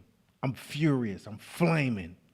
So then at a certain point, I had to understand, okay, we got a certain amount of weeks. I want to work on this. So before this game, I'm going to work on myself so that when I get to the game, I want to be less on fire. Just a little bit less. Next week, less on fire. Next week, to finally, mid-season, she walks in, I'm good. I'm enjoying my son. But that's your practice, your training ground. That's your, like, the emotional agility that we learned about in school, in this class. Like, you got to get in there and you got to work it. It's not going to just happen by osmosis. You got to get in there and you got to work it. And so, because guess what? In business, it's going to be shit in your backyard, your front yard, inside the house, around the corner, at all times. And in any moment, if you allow somebody to hijack you in those moments where you need to be the peak version of yourself, then you can't blame anybody except yourself. So understand that when you feel that, that's a signal for you to get better. You know, I learned one thing recently that, because you may understand emotional intelligence, but it's a lifelong learning journey because it's layers to learning, right? There's a level 1 to a level infinity. And I learned when I was a kid, You know, I used to get angry and I hit you in your mouth. And no one told me that because you're angry doesn't mean you should act on the same. Your brain anger and reality, your emotion and your reality are two different things. Like, that's going to help me frame it to Nzinga and Diallo, my kids, and my god kids, and my nieces and nephews. It's going to help me frame it differently. Because parents just don't hit them, or just don't do that, or that's bad. But what they didn't help me do is say, it's okay for you to have that emotion, but that action is not acceptable. Right? If they would have told me, it's okay for me to be angry, you just don't get the right to hit anybody. Or it's okay for you to be sad, but doesn't mean that you have to like not share. Right? It's like if somebody would have helped me process the separation between my actions and my emotions, as a black person, I was always taught to connect to. And as I got older, I started disconnecting them as an act of maturity. But I didn't know my competitor is teaching their kids early to create a separation. And that separation is critical because here's the funny part. Your emotions, going back to the beginning, the first story I told earlier about buying and your mood control and controlling the noise that comes into your head, which waters down your beliefs. A person who's superficial got too much noise in their head. That's all it is, unless they got a mental problem. But here's the thing that people don't realize. You rarely are thinking about the present. You're usually stuck up worried about something that you can't change in the past. It's gone. It's over. Are you looking around the corner for a future you're trying to predict that you can't? It's not possible. So really, you got two make-believe worlds in your brain feeling real to you. The only thing that's real is right now. And right now, you ain't hungry. You ain't in danger. You ain't even tired. You're listening to us talk. If you was tired, you've been gone a long time ago. But your brain got you fucked up on two things you can't control. And I think as you work on yourself, realize it's the make-believe brain giving you an emotion that is not tied to reality. You have to learn to separate your emotions from reality. That's a good game. All right? Let's jump into E-Myth. We have the lovely Cassandra. She reminds me of how gorgeous I was when I was 7 years of age. And all the ladies used to give me a quarter. You know what I'm saying? Because I look that good. You understand me? The lovely Cassandra reminds me of my amazing looks when I was 7 years of age. I'm looking forward to her reading the magnificent golden white words. Go ahead, Cassandra. I don't know how I follow that, but okay. Don't worry, I can't follow myself. I'm really being stupid. Go ahead. Okay. Go Can ahead. you hear me? Is this okay? Okay. Never expect the game to be self-sustaining. People need to be reminded of it constantly. At least once a week, create a special meeting about the game. At least once a day, make some kind of issue about it, an exception to the way the game has been played, and make certain that everyone knows about it. So let's go back to the game theory. Make it really clear again for you guys. A healthy business is very clear on what game they're playing internally, because the internal game will control the external perception of your company. Now, in developing a game, never assume because you developed a game it is self-sustaining. If you don't have branding in your company that reminds people of the game, if you're not adding the game, why are we here playing this game? What's our motivation for being a part of this game? Discussing the game itself, the wins and losses, and how do we validate ourselves by the game? The complexities, the value that it adds to society, the game will deteriorate. And in your meetings you have once a week, you don't just discuss action plan. You bring into the conversation vision, where we're going. It doesn't have to be an hour. It can be 10 minutes. That 10 minutes could be like, and if you were at Fight 10 Media's meetings, every week they get a small snippet of their own version of hope. But what I'm doing is I'm reinforcing this is the game we're here for. And on top of that too, you change sometimes with the game, which is not as hard as you think it is. If you are practicing growth, you will evolve the game. Because the game you started 10 years ago probably won't be the game you're playing today. Just like the NBA 10 years ago had to adjust not only to the player, the money, the fans. There's so many things that's constantly changing. And then you see these small tweaks every year. Nobody wants to play the same game forever. And so if you're not always playing the game, sometimes even this is an exception to the rule. This person here, give them special treatment. Right? If you don't have bring life to the game, the game is not dynamic, it has no life. So the game has to be something that you have to engage. You don't set up a game and go on to like, okay, I'm gonna focus on, doing this over here or this task. This is why quite often, when you're the leader of a company, once the company starts to grow, you cannot do the work every day. Because then who's monitoring the game? If you're really running a business, you're monitoring the terrain you're gonna travel, you're trying to look around the corner, and you try to manage the internal game. Now, you, at some point, if you have partnerships, Mashama, I'm helping Mashama learn how to manage the game. Now, I may come to Mashama like, hey, Mashama, don't forget we're the NBA. Right? When we first got together, Mashama said, hey, why am I joining you? I told him a story of why I'm doing this, which was a story I came up, okay, Nana, why should I work with you? This is Mashama, why should I work with you?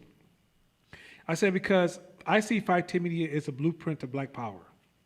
I see it as a structure. I have a plan of how I want to impact our people, and it has to happen in stages. Number two, I want to create an environment that is like miniature Harlem, where the best talents are coming through Fight Team Media, and steel is sharpening steel. He said, if that's what you want to do, I want to join that game.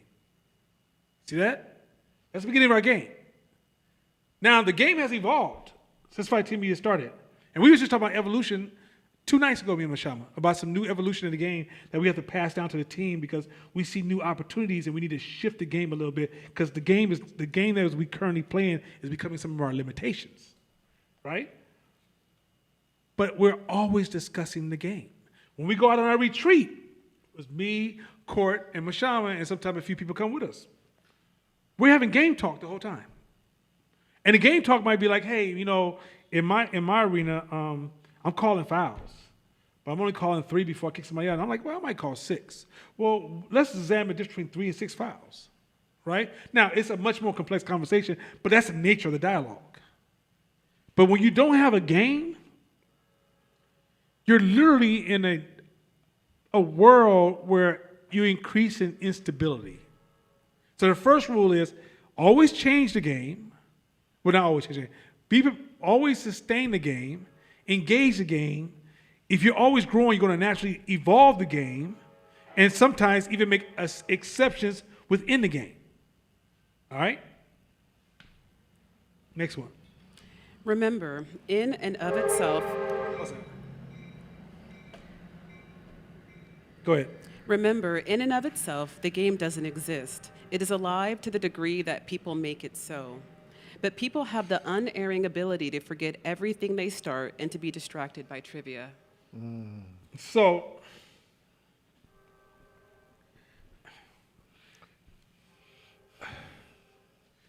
look at sports, professional sports.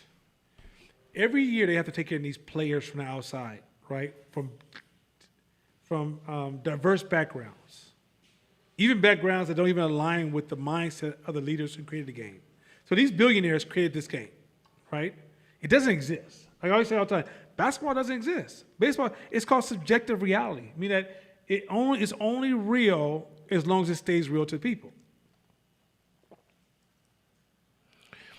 There is a documentary on Netflix about this mob boss who bought a hockey team for his son, 17-year-old son. And it was a semi-pro hockey team. Fucking amazing documentary. Wow. And what happened is the expansion team that he chose, they picked a city that the team never had any pro teams ever in the history. They just had a nice skating rink, but it was for just random, for recreational skating. Those 2 men, father and son,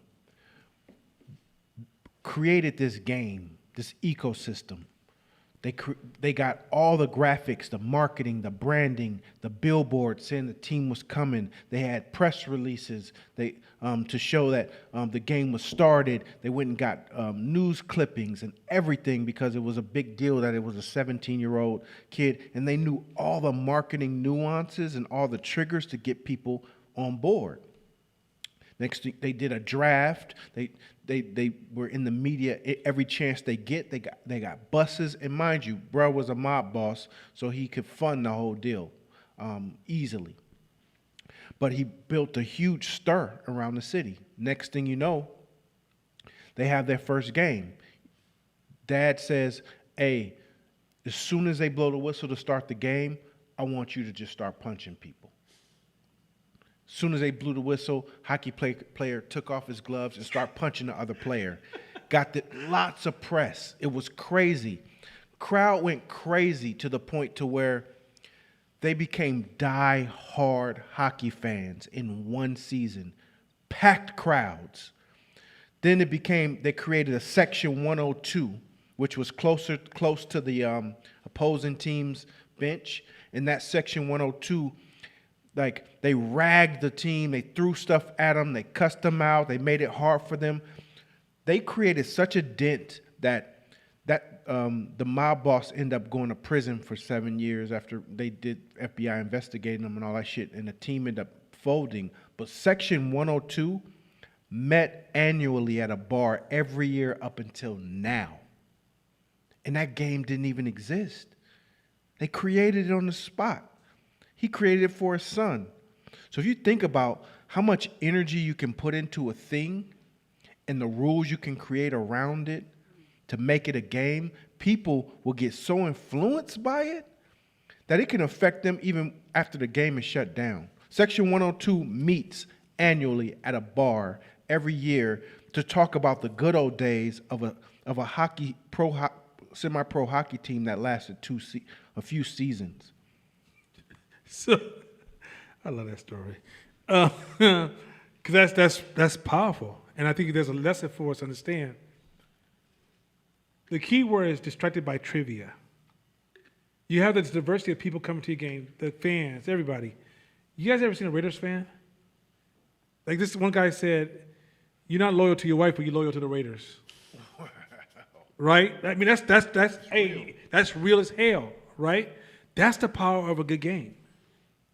That's the power of a good game. Your employees can be so loyal to the business and the idea that it's number one on their list.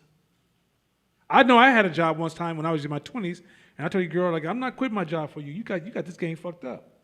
This is what I want to do. And so getting the people to buy into the idea, that's called internal branding. That's what branding does. You're shifting people's behavior and attraction to what they do and personal value. Keep going. Most great games are lost that way. To make certain yours isn't, don't expect your people to be something they're not. Remind them time after time of the game they're playing with you. You can't remind them too often. So,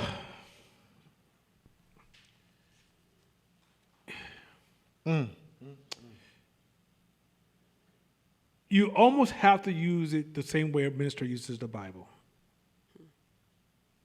This is the game. This game you signed up for. You don't want to be here, leave. This is what we're trying to achieve. This is the impact we're trying to have.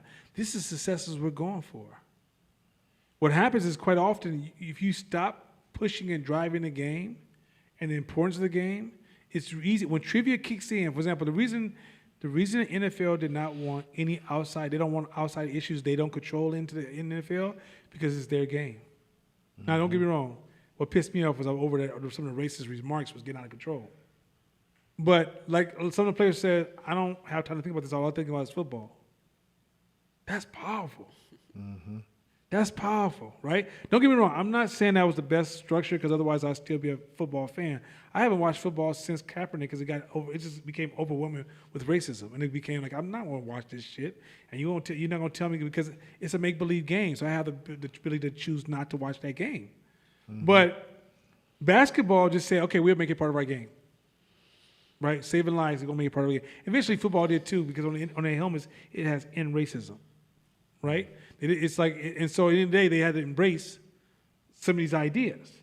But the reality is that if an outside issue, you have to sometimes make a decision: do we let this in, or do we push this out of the game?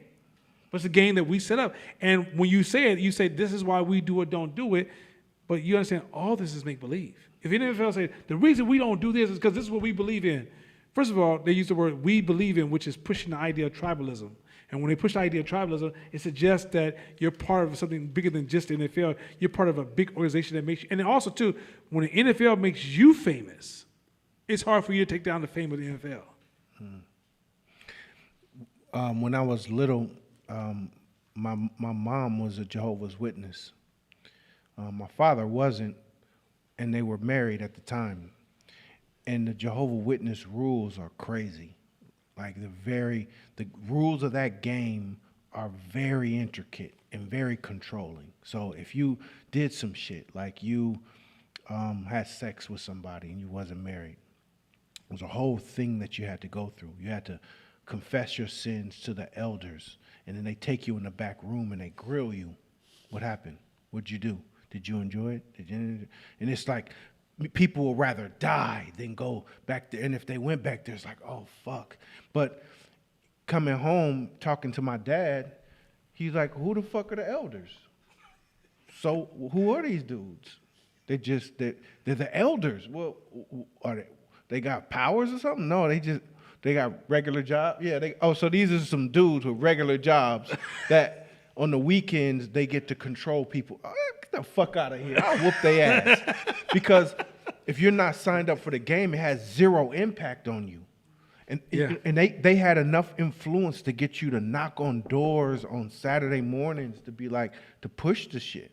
So you'd be surprised of how linked and powerful, if the games are set up a certain way and it creates the triggers, the emotional pulls, it can have you super out of pocket. Yeah, I remember Mashama, as busy as Fight TBD was at the beginning, on Sundays you could not reach Mashama from, I think, 12 o'clock to about 8 o'clock. And he had pictures of him sitting with a helmet on watching a football game. Just got a helmet on watching the game, right? Mashama has never been an unintelligent brother. He's never not, but it doesn't matter your level of intelligence. When you sign up for that game, it's blinding. Yep. The most intelligent will use all their intelligence for the game. Yep. This is controlling people at its 101. It's helping people join a game. Because here's the thing, and this is a part y'all might not be comfortable with, because it might sound a little manipulative or a little bit too pimpish. Fern, stop it. But it's this. If they don't play your game, they're going to play somebody else's game. That's the pimp rule, number one. I'm not going to play this game because you didn't come along. There's people who got jobs in our lives, they're all playing the games of those different companies. When you don't, the company has a way of smelling the person who doesn't play the game, and they will just fire you on that alone. You don't fit here. Mm-hmm. You're just not adjusting to our game. Mm-hmm. I've been that guy where I'm in an office and they fired me over the smallest thing, because what they were really saying to me is that, dude, you just won't submit to the game. You won't submit. Like, you didn't really do anything wrong that nobody else did wrong, right?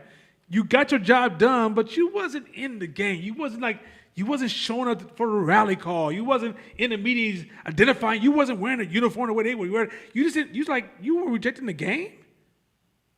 I can't have you here, because if other people catch on to that, I have anarchy in my office and I lose my business. And when you get past, imagine have 30, 40, 50, 100 people in a space of anarchy because you let this one seed poison everybody with trivia. Hey, let's go back to religion for a quick minute. In the beginning, Genesis, God broke the game down to Adam and Eve. This is the game. Cool, they playing the game. It was somebody on the side saying, questioning the game. You sure? Nah, that ain't true. Come on over here. Let me holler at you real quick. That's why you have to remove the snake. You have to remove the snake. I'm trying to turn my pimp side all the way down. Go down. Pimp. Shh, pimp. No talking. You feel me? You got to remove the snake, girl. You understand me? Oh, God. Understand it. Stop. Like, understand that we are all in the game. I'm training our new employee today, and we're talking about priming, framing, and anchoring. And we're getting through it, and we're getting through priming, and you can see them like, oh, shit. So I'm getting primed everywhere I go, huh? Yep, everywhere you go. And then we get framing. Oh, shit. So I don't even get a choice in this moment because I'm in somebody's frame at all times. Yep. And you may have the power, if you're conscious enough, to sometimes stop and think, wait, is this even true? But you up until today, you've been blindly in somebody's frame. That's the game. And so you create one for yourself, and you make decisions There on you how go. you want to maneuver in it. You go from hating to being hated. This again. If you into the social justice, you'll get your ass beat.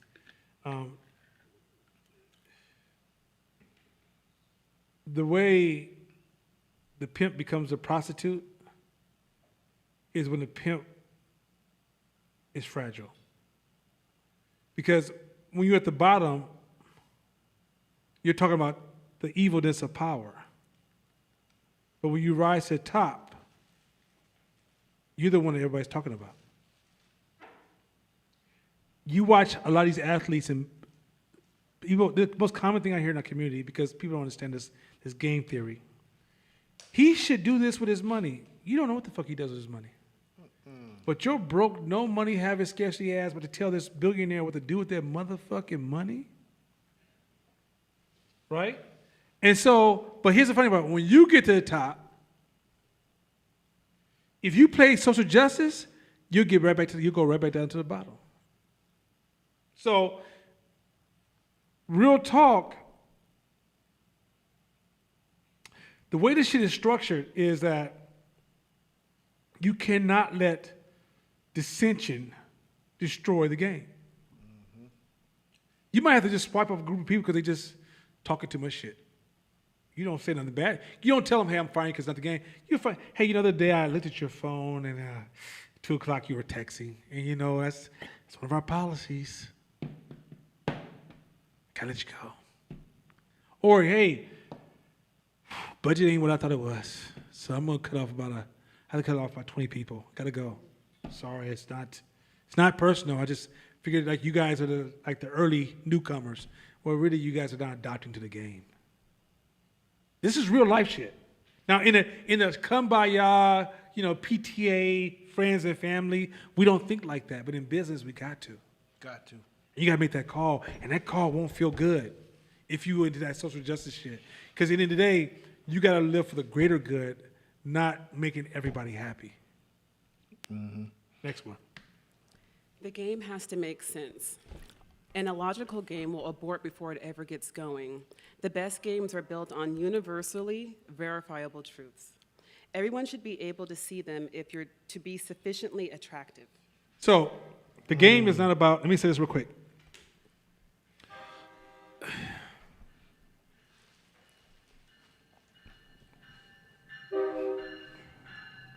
This is a complex one. Yes, the game has to be built on universal truth. When you get into deception and lies, that will become your own virus you set loose in your own company. Mm-hmm. So you don't want to build a company on lies and deception and manipulation and distortion and withholding and all these kind of things that if they get out of control, they could be the death of your company. Mm-hmm. And I'm talking about they're like a tsunami effect on your company. But let me say this real quick. Universal truth is different than group truth. Group truth is, if I'm pro-black, I have my truth. You're pro-white, you have your truth. If you're a Democrat, you have your truth. If you're a Republican, you have your truth. If you are fundamentalist, you have your truth. And you're atheist, fundamentalist, you have your truth. You can't show up to those truths. Universal truth is, hey, like you got to have a fair policy, a human-based policy that you really are working in the interest of everybody on your team. It cannot be based upon this whole idea of let me use these people to get rich. This is where pimping and game playing separates. This is why I don't like pimping. Honestly, I hate pimping. If you want to be honest, because I hate the exploitation of somebody to physically kill them because they're mentally in a bad space. So honestly, we play with the language pimping, and I probably should work on stopping because I hate the phrase because I hate the real outcome of a real pimp. And what I would never use pimping in the real world is because it's unethical. It's highly unethical. So there's no benefit to that. The similarities of how we show up in a lot of language does have a lot of similarities, but what separates the two is an ethical border. Now, the reason pimps fall is because they're in an unethical position. If pimps was in a very ethical position, I don't know if we call them pimps anymore, but they're The Bunny Ranch. yeah, actually, yeah. It's an uncomfortable conversation, but if a group of women are already going on that path and you give them a higher status as opposed to a lower status, that they don't have to sell their body. Like they are going to do wild stuff, but you prevent them from going.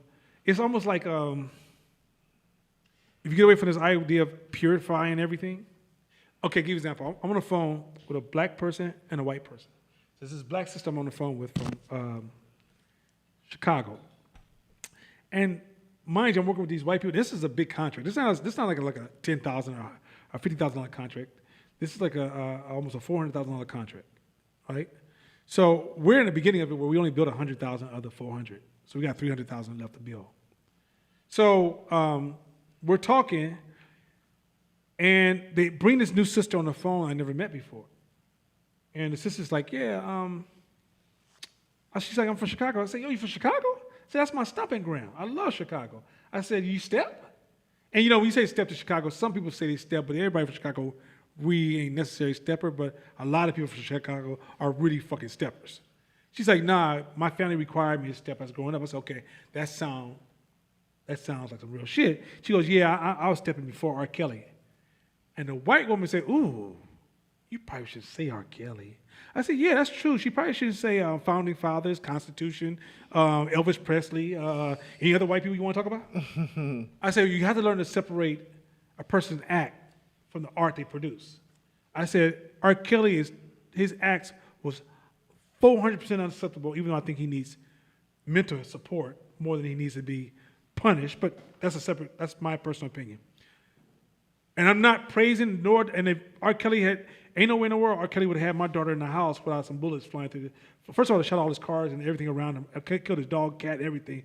And if my daughter still don't come out, then I would figure he couldn't leave that house without being shot at by Nana. But anyway, that's just how I get there. I'm not the soft negotiating father. I kill first and I negotiate burial grounds. But anyway, the point is this.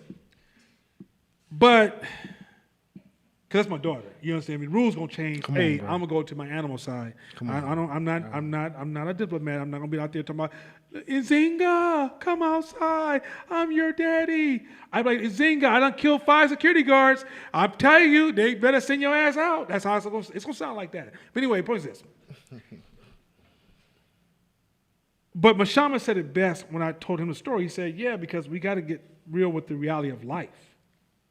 That everything that was created great didn't come through pure hands.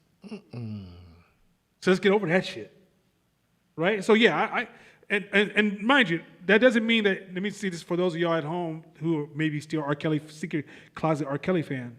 That doesn't mean you play it if one single woman in that room says she doesn't want to hear it, you turn it off. Because you have to respect her trauma and what stage she's in.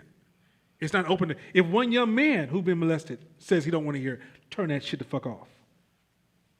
But if you got that shit in your headphones and you like the music and you're not subscribing to his lifestyle, I'm not here to judge it. I don't play R. Kelly at the house because I still ain't processed this well. I'm still uncomfortable with the story.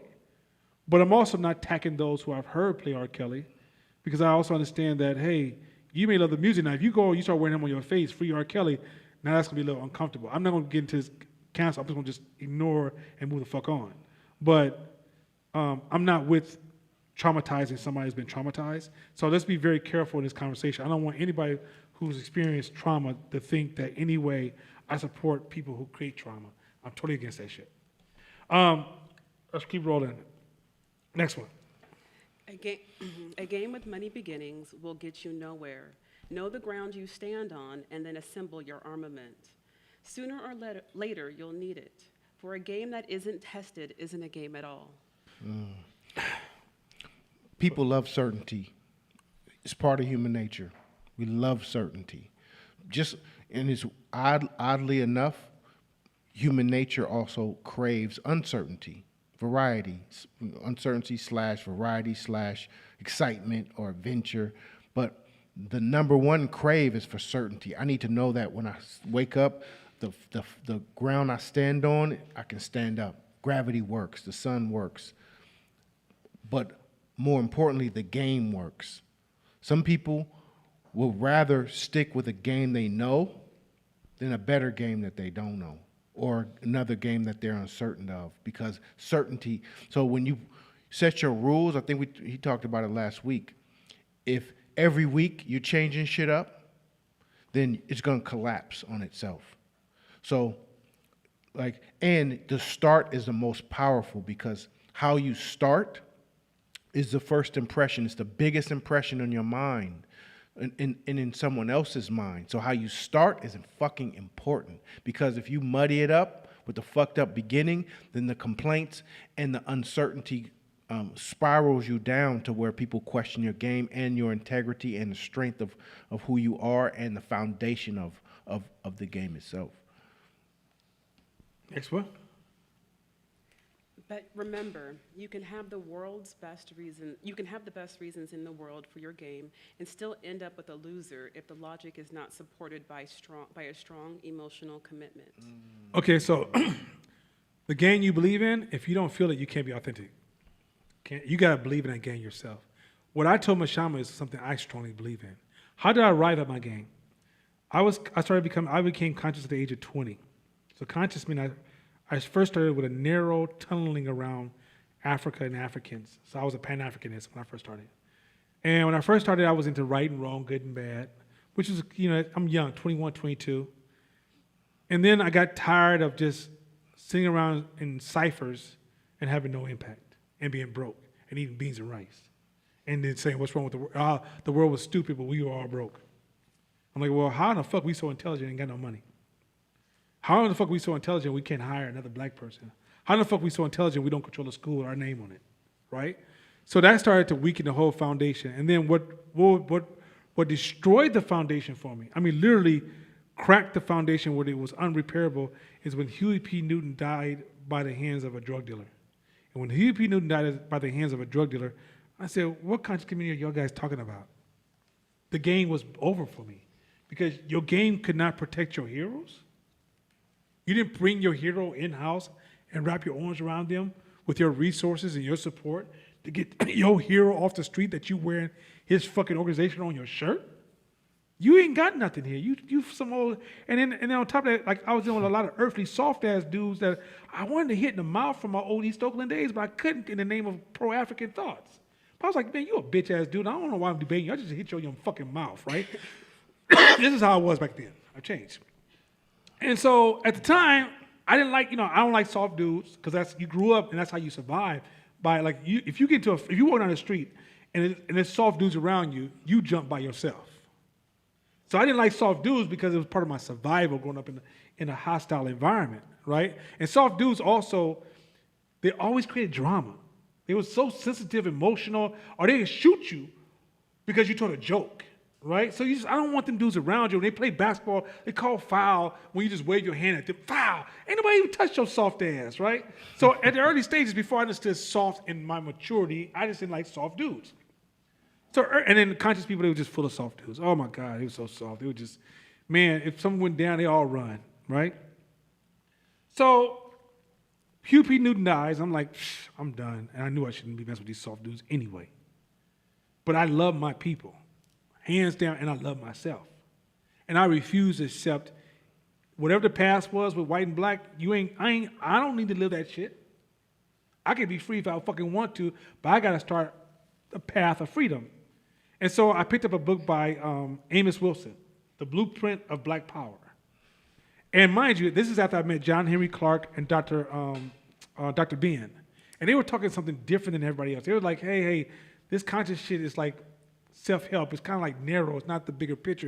You got to think beyond this, right? And Chancellor Williams also taught that, like, think beyond this narrow category of conversation. And then right before John Henry Clark, when he was blind, almost blind, he was like, none of this shit gonna work y'all talking about. And I was like, yo, this is crazy. And then we housed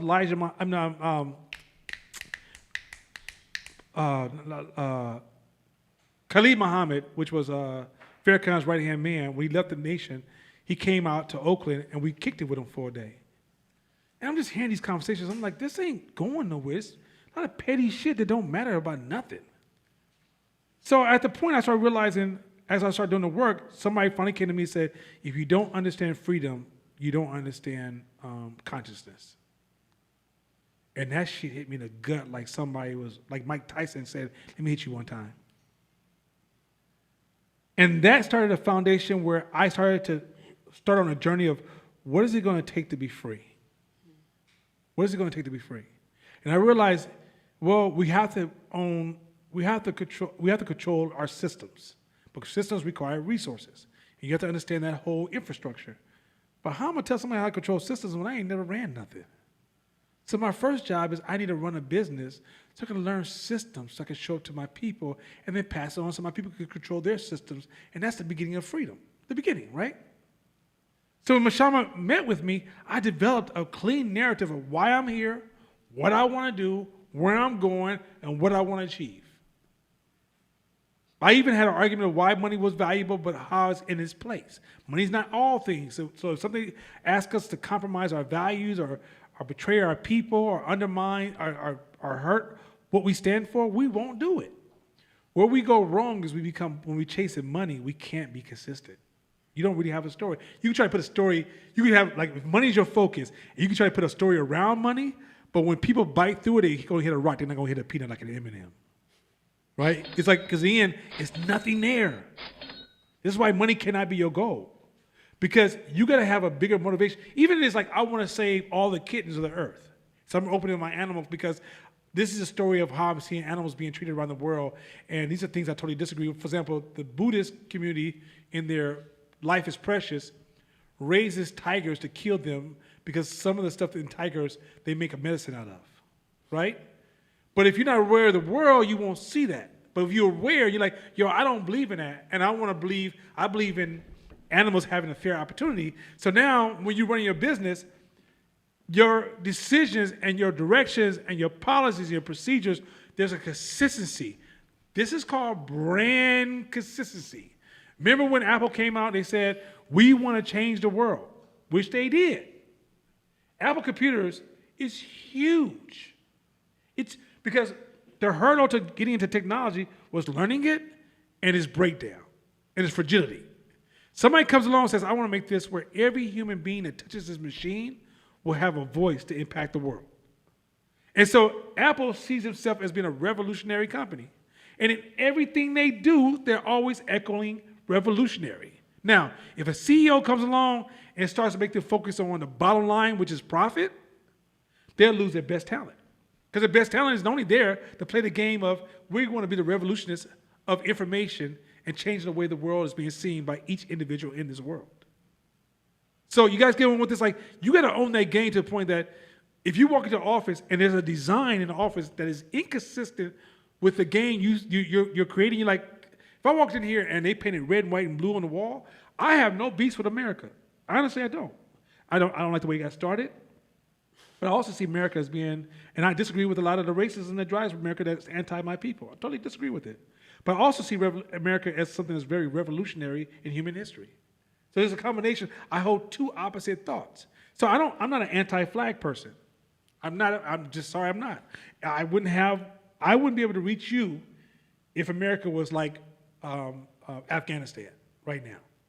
Right? So I get there's things I agree and disagree with, but I'm not into all that going to disrespect another man, because the way I'm going to disrespect you is by building a powerful black nation, and that pisses you off, then goddamn it good. But if I came in here and had a red, white, and blue flag on my wall, that's inconsistency in my brand. I'd be like, yo, dog, what the fuck you doing? If I came in the next day and it was like, kill Whitey, hey, man, what the fuck you doing? That's not my brand. You get where I'm going with this? You have to be so consistent in everything you do. So then when people are doing a day-to-day engagement, you're reinforcing that this is a new reality for them. This is escape from the reality they don't like, that's uncontrollable, to a reality they love and have value in. So if your reality doesn't bring value to the people who sign up for that game, you're betraying the people. Yes, sir. Next one. All the logic does is give your people the rational armament to support their emotional commitment. If their commitment wanes, it means that they, and most likely you, have forgotten the logic. So wheel out the logic often. Make sure everyone remembers the game's raison d'etre. Yeah, that word. Reason, yeah. I might want to, that was the game reason. Well, anyway. Yeah. Well, anyway, the point of the argument is here that you have to know, your logic of the game and the why. Like, that's a lot of me and Mashama's conversation is the game. Majority, I would say, either we're discussing a project and strategy or we're discussing game. Those are two things that occupies me and most Mashama's conversation. This is what makes me scared if you're an entrepreneur and you don't discuss game with me. Yeah. That makes me scared. Your story, we talk stories, right? So, just like both sides of a coin, we talk about the danger of attaching yourself to your story, your personal story, your life story, certain stories that make you create the decisions or make moves that you make because you're attached to a story. The reason why that story is still embedded in your psychology is because it's attached to an emotion. So when you take a story attached to emotion and you can say, well, because, and you have a reason underneath it, that's logic. So now it's locked in because it's logical. So that's bad for you because you got to be able to detach from your story so that you can make active moves or make changes or upgrade your software. But you flip that to the game that you're creating. That is how you create connection amongst the people playing your game. The emotional stories you tell have to be attached to logic. They have to be like, yeah, that makes sense. Oh, I get it. I get why this is what it is, and I understand that story and why he wants to change the world because this happened. And that makes it makes logical sense. As soon as it makes logical sense in the brain of the user, that creates something called cognitive dissonance. Now they own it. Now they tap into it. Now it's theirs. This shit, it's weird to talk about it because it's borderline dangerous. You know what I'm saying? Like the tools are powerful and dangerous. As long as you're using it for good or just using it for your business, let's take the word good out.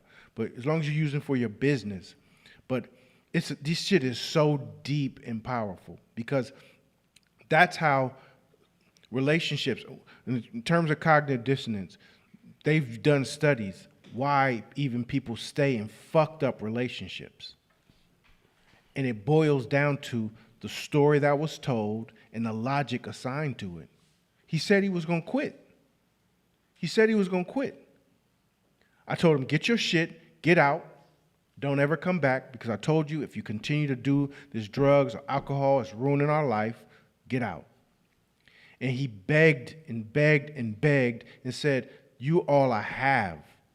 Why would I continue to do these drugs when you're the best thing that ever happened to me? Of course I'm gonna quit. And then in their mind, like, that makes logical sense. It makes sense. And that's why that cycle, and it's so hard to break because it's a biological rhythm. Let me say this real quick.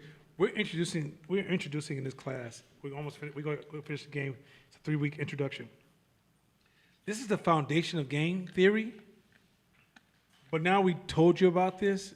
Don't sit here and go, that's all you know because that's all we told you. Because that's tribal learning. That means now you go out and you observe and you learn game theory. Because there's layers to this, and it gets more and more complex as you evolve it.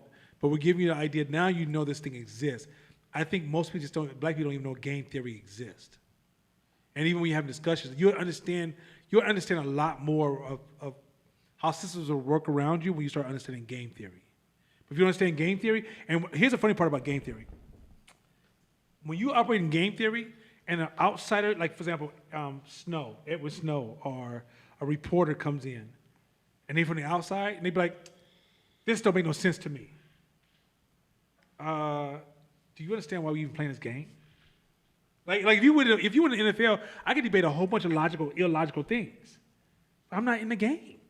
Right? Once you're in the game, it makes sense. But if you're outside the game, it don't make any sense. Right? And so what I'm trying to explain to you guys is that when you create a game, it doesn't mean that everybody's going to agree with it. And quite often, people within your game are going to use it to move through life, choose their mates, choose their happiness, buy a car, buy a house, what they're going to do the weekend. You don't realize you're impacting that. You say, well, damn, that seems weird. Think about the jobs you have. Last time you had a job, tell me it didn't impact all your external choices. You only had a few days to make those choices. It impacted what neighborhoods you lived in, what schools you went to, what you did on the weekends, what you watched on television, was all impacted by that internal game. Now, here's the thing. Either you control your game or somebody else control the game, but ain't nobody playing a game in this world. You're going to be in a game one way or another. Either you can be the leader or you're going to follow. But there ain't no such, and even when you're leading, you're still following a different kind of game. I'm still working within the game of the United States. Those rules, those taxes, I'm still got to play their game while I play my game. But don't think for 5 seconds, oh, this game shit feels manipulative and controlling. Welcome to adulthood. Grow the fuck up. All right, next one. The game needs to be fun from time to time. Note that I said from time to time. No game needs to be fun all the time. So separate fun from thrilling and rewarding. A team could bust their ass, break joints, bleed, fight through a 104-degree temperature, and still win a championship. Go home, sleep that next day, and be like, that was all worth every bit of it. Because they reached this goal and it gives them a sense of higher value. They got a thrill, they got a reward from that goal, but it wasn't fun. It wasn't fun. If you ask any professional athlete, when they get to the creme of sports, the fun is the end reward.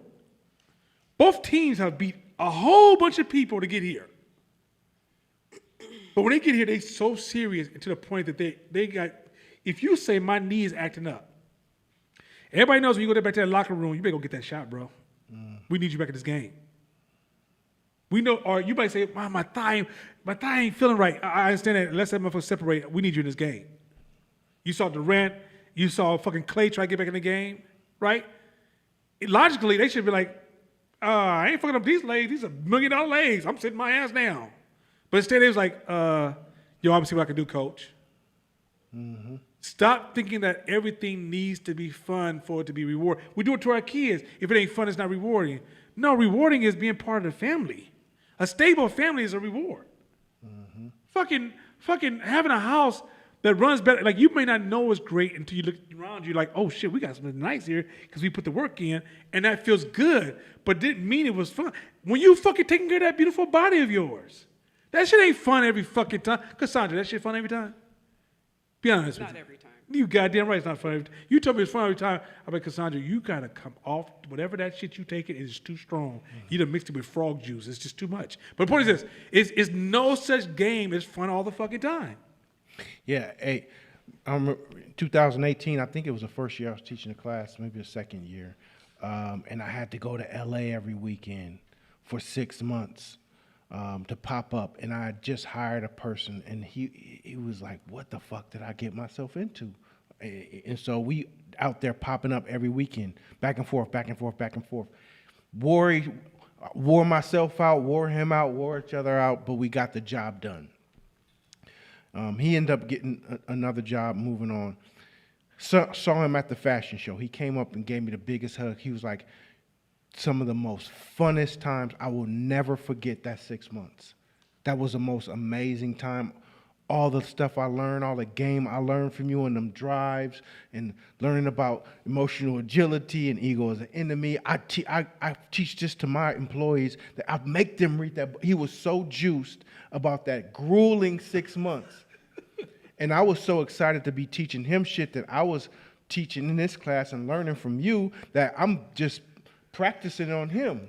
And he used that shit, but most people can't hang with some of the shit that we do when shit goes down. However, he viewed that as a positive, probably like one of the highlights of his working career. And that's like, it doesn't have to be fun, because in hindsight, if you leveled up or you improved or you got a jolt, or then you create the fun in the present moment. Next. In fact, a game is often no fun at all. That's part of the thrill of playing a game well. Learning how to deal with the no fun part so as to retain your dignity while falling on your face. Ooh. Yeah. I can't say it no better than that. I think. dope. Yeah, I don't know if I can even add from that. Like, you're not gonna always win in this game, but like, it's also too, you understand like how brotherhood is developed. Is, I use on a drug program. I use the same policy in my house, and when I used to allow some people clean up, but some people didn't clean up, I would have constant fights. But if I made them work together on a hard task, that next week they'd be peaceful as hell. Because the camaraderie, the connection and the closeness came from going through stuff together. Right? But when you take away that fight that you share, you also start to separate the connection between people. And so that's one of the things I strongly believe in. Hey, when I was practicing hoop, I was with an old friend of mine, and he was like, "Let's get you back in shape, get you back in." So we played this game. You run side to side from the elbows of the free throw line. You shoot. The game is you gotta get to 10. If you make it, you go up. If you miss, you go down. Oh shit. So I'm like, cool. I can get my shit together. Boom, I'm shooting. 1, 2, 3. The tiredness kicks in. My form gets fucked up. Miss.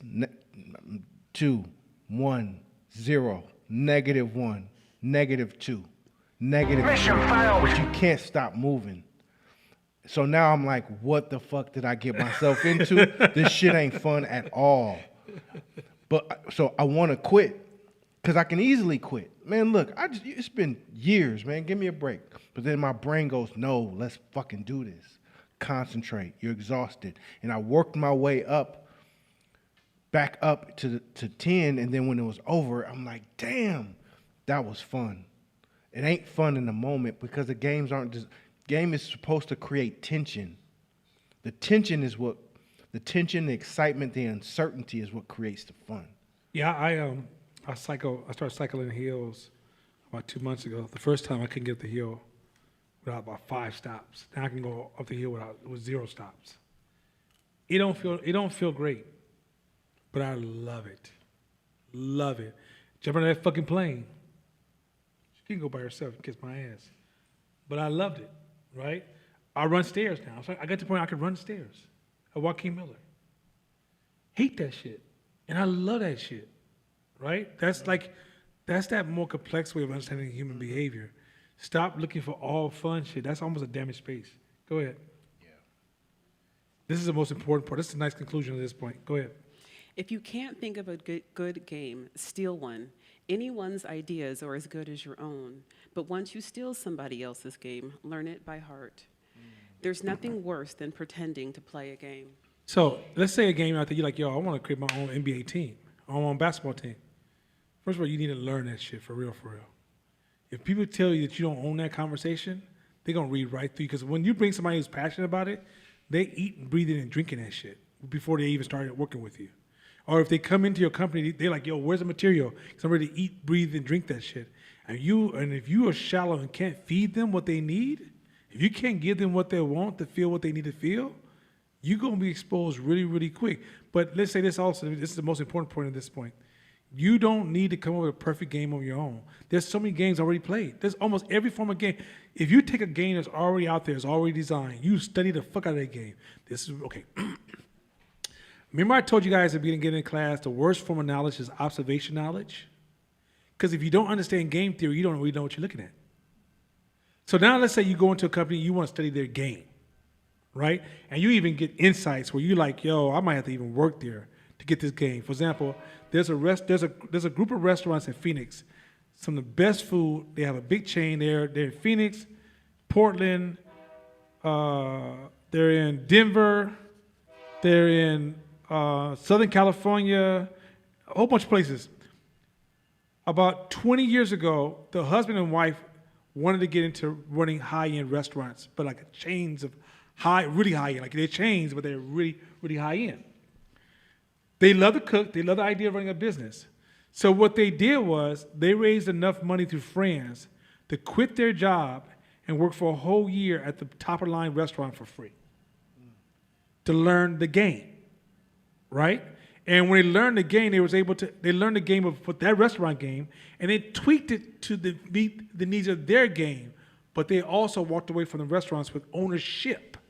So when they built their game, now their models work so well, they have multiple styles of restaurants with different foods, and they all follow the same game. So when you go to one business, like say you may go for oysters at this one restaurant, and this other restaurant you may go for like this high-end vegetarian. This next restaurant you may go from this high-end seafood. Like all these different artists, or this beef restaurant. They have all these different variations of restaurants. Service is amazing. The designs are amazing.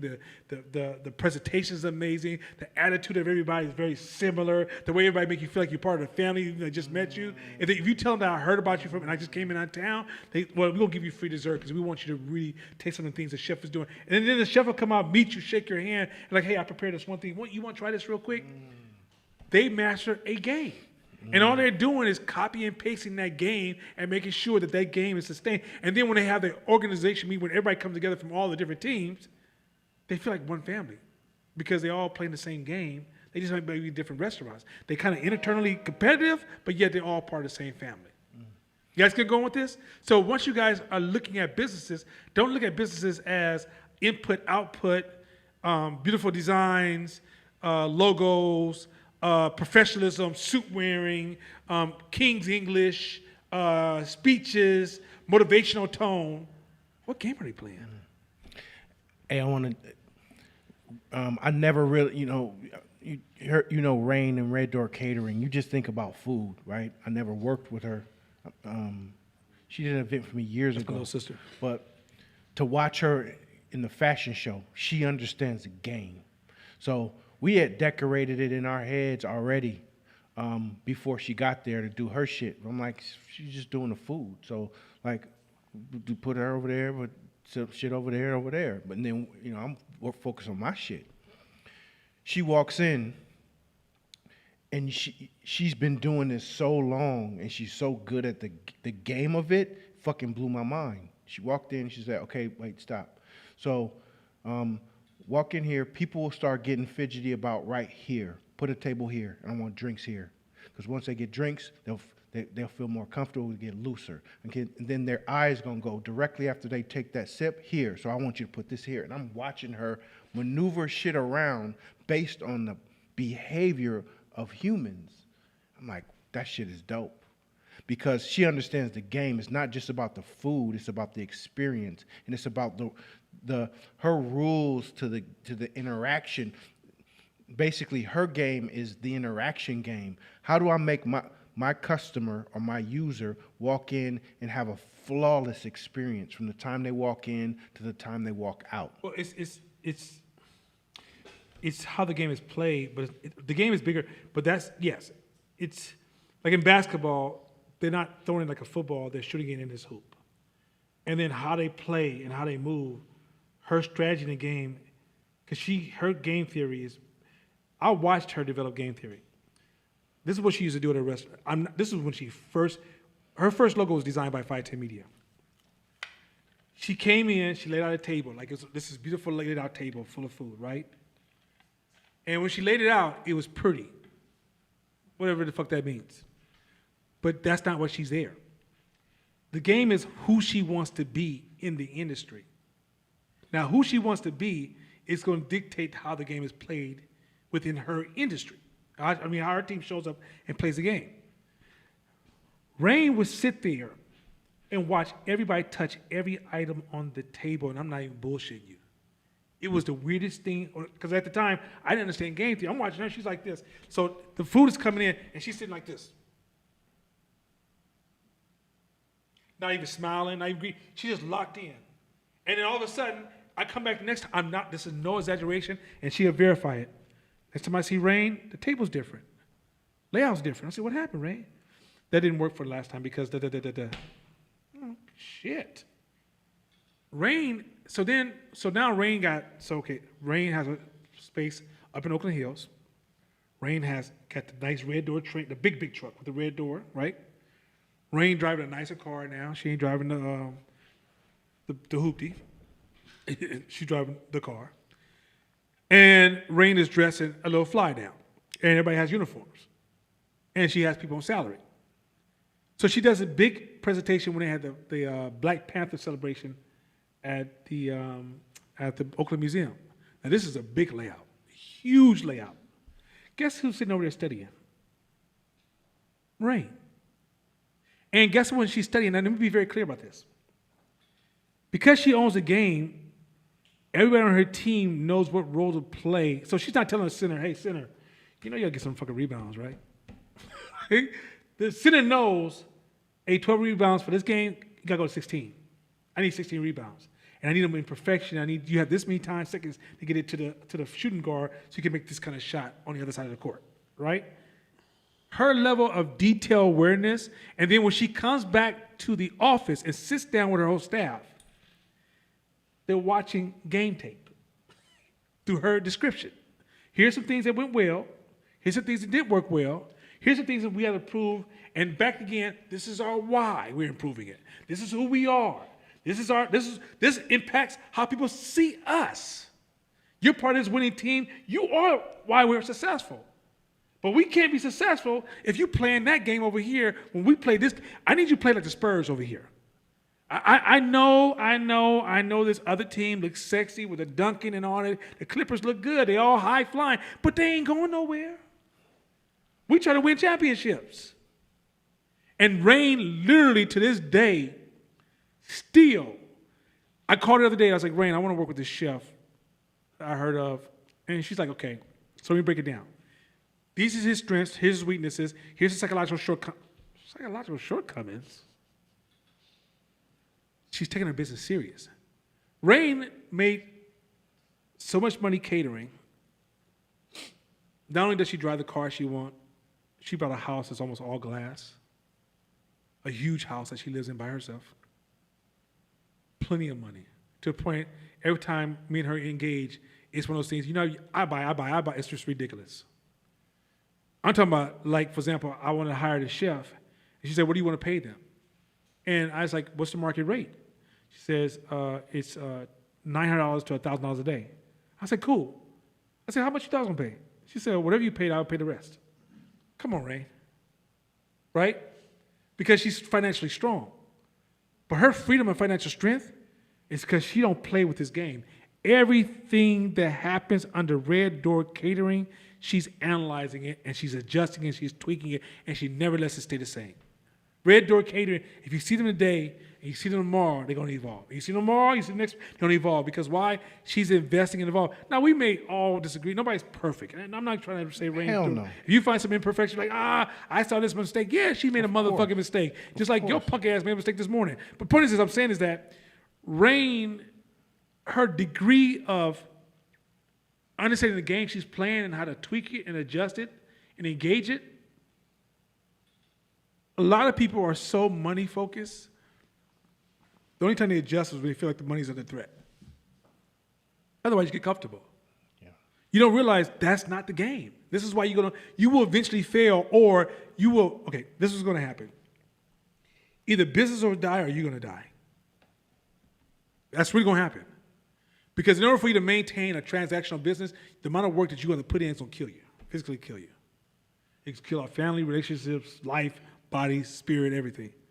When you build a smart game, the game provides freedom for you. Literally gives you freedom. Because the game makes your business so smart that it runs by itself. And it grows by itself. And it challenges itself. And it innovates by itself. And it creates by itself. It becomes a living organism. But when you're running it, but if you run a poor game, you're gonna have to literally pump the well all damn day to keep everybody quenched. Yeah. And sometimes, and the people will create legends about some shit that ain't even true. It's just because they'll over dramatize the game and the experience of the game because they love it so much that you'll say something simple and they'll say, well, I think he meant, and it'd be some extra thought out shit and you'd be like, yep, that's what I was thinking. But because the game itself is so secure, it allows people to flourish in their own creativity. That's the dope part. Trust me, once you guys understand the game, you also understand almost every system around you. This is why I wanted to become pro-black and learn systems, because I realized I didn't understand the world around me. And the more you understand the world around you, when you use the phrase, they're good, they're bad, it blocks you from understanding the systems and games you can't see. That's why I'm slow to judge, oh, he was evil. I don't like what the outcome, but I don't know the details. When I know the details and the level of logic, you really can't judge. And a lot of times we're so quick to judge, we're slow to learn. You're so quick to judge, you're slow to learn. Learn, and because we're so traumatized, we judge because we've been, come on, man, we've been through some shit. And we still going through some shit. That's not like things are good. We're going through some shit. So when we're going through shit, the trauma that comes from us going through shit and we can't get this mood and our emotions under control, we're over-judging. When we're over-judging, we're slowing down our learning as opposed to slow to judge and quick to question. Slow to judge. Even if your emotions like, I know what the fuck I know, I see what I see, and I believe what I believe. Stop and go, could it be anything else though? If you say that alone, also when you learn to stop planting your feet and your ego around right or wrong, it will allow you to you will allow the brains and the teachers to come in. Right now, all the teachers are outside in the code. Because you're right, and you know what the fuck you think, and this is what you believe in, and I would defend it if that's what I see. I know what the fuck I see. So check this out. That gives you an opportunity to evaluate what game you're in, and are you truly invested? Here's the deal, and this might rub some folks You know, I the don't wrong give way. a shit. You know, I'm right with you. Let them count for us. So now, the games that you're in right now, is it really the truth, or are you just blinded by the game? That's hard to answer. And that could be across the board of whatever. I love that question.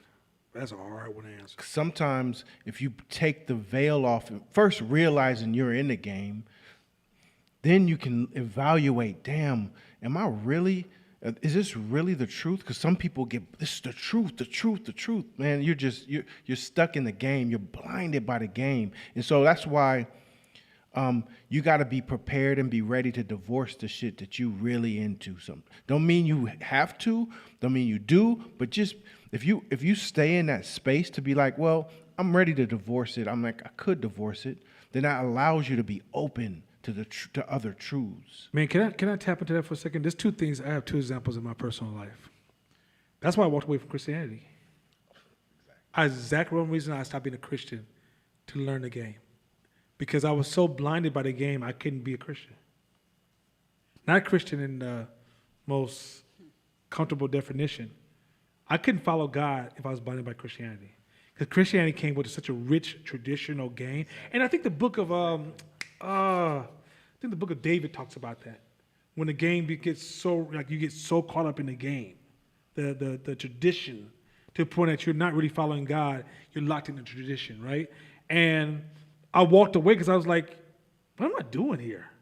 Like I'm like, the minister said, what do you mean? Why am I not reading this book? Why am I not learning how to understand the world in front of me? And so I walked away to learn. Second thing, the point you made, man, that's such a hard point, but it's going to require for you, and when you try to walk away, it's like walking away from tribalism. And when you try to walk away, it hurts, and it's scary, and you feel like you're dying.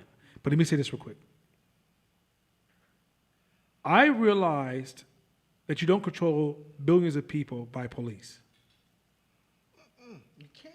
The only way you control billions of people is by a game. African Americans, you are in a game.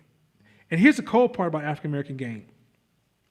It's a low quality game, low thinking game, but it has a lot of room for growth. And you could be as high as Oprah and still be in the fucking game. You could be at Harvard and still stuck in the game. The game overrides your intelligence, right? And the way the game works is that, what I realized that even though the body is 90% external material, and a large portion of those material are viruses and your bacteria in your body. 90% of your body is external minerals. The body allows the virus to go so far before it kills it. It leaves room for the virus to have some surges. So black people, you can have some surges. You can do all this shit, but you're still in the game. You ain't going too far past the game. In order for you to get out the game, you got to learn to think outside the game. Most people move their whole life in a box. Like, you go to work in a box, you went to school for a box, you go to the gym to the box, you go to a restaurant in a box, you go buy your food in a box. Like, you look at this, like your whole life is just box to box to box to box to box to box. You never take time to go, hey, can I just change any of this shit? And what would it take to change it? And what's the benefit of changing it? Just asking those simple, okay, here's the thing. Yes. When you guys understand this game theory, you're going to realize there's no such thing as petty thoughts. I can take a word like questioning, like, should we use the word question or not? Would it be a better word for it instead of question? Which one have greater impact based upon what I'm trying to do? But for somebody who don't play games, they say, dude, that's overthinking. That's just too much shit. I'm just trying to get back to the box. Come on, man. Go to work tomorrow.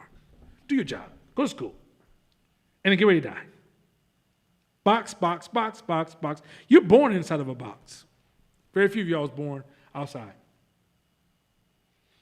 Like, it's a cold game that you don't realize. And so a lot of us think that we are brilliant, but the game we in allows us to grow to a certain depth, but not change our conditions. That's why a lot of our most intelligent people economically ain't no different than you. It's a cold fucking game. Once you understand game, it's a whole different way of seeing reality. And it's a whole different way of moving.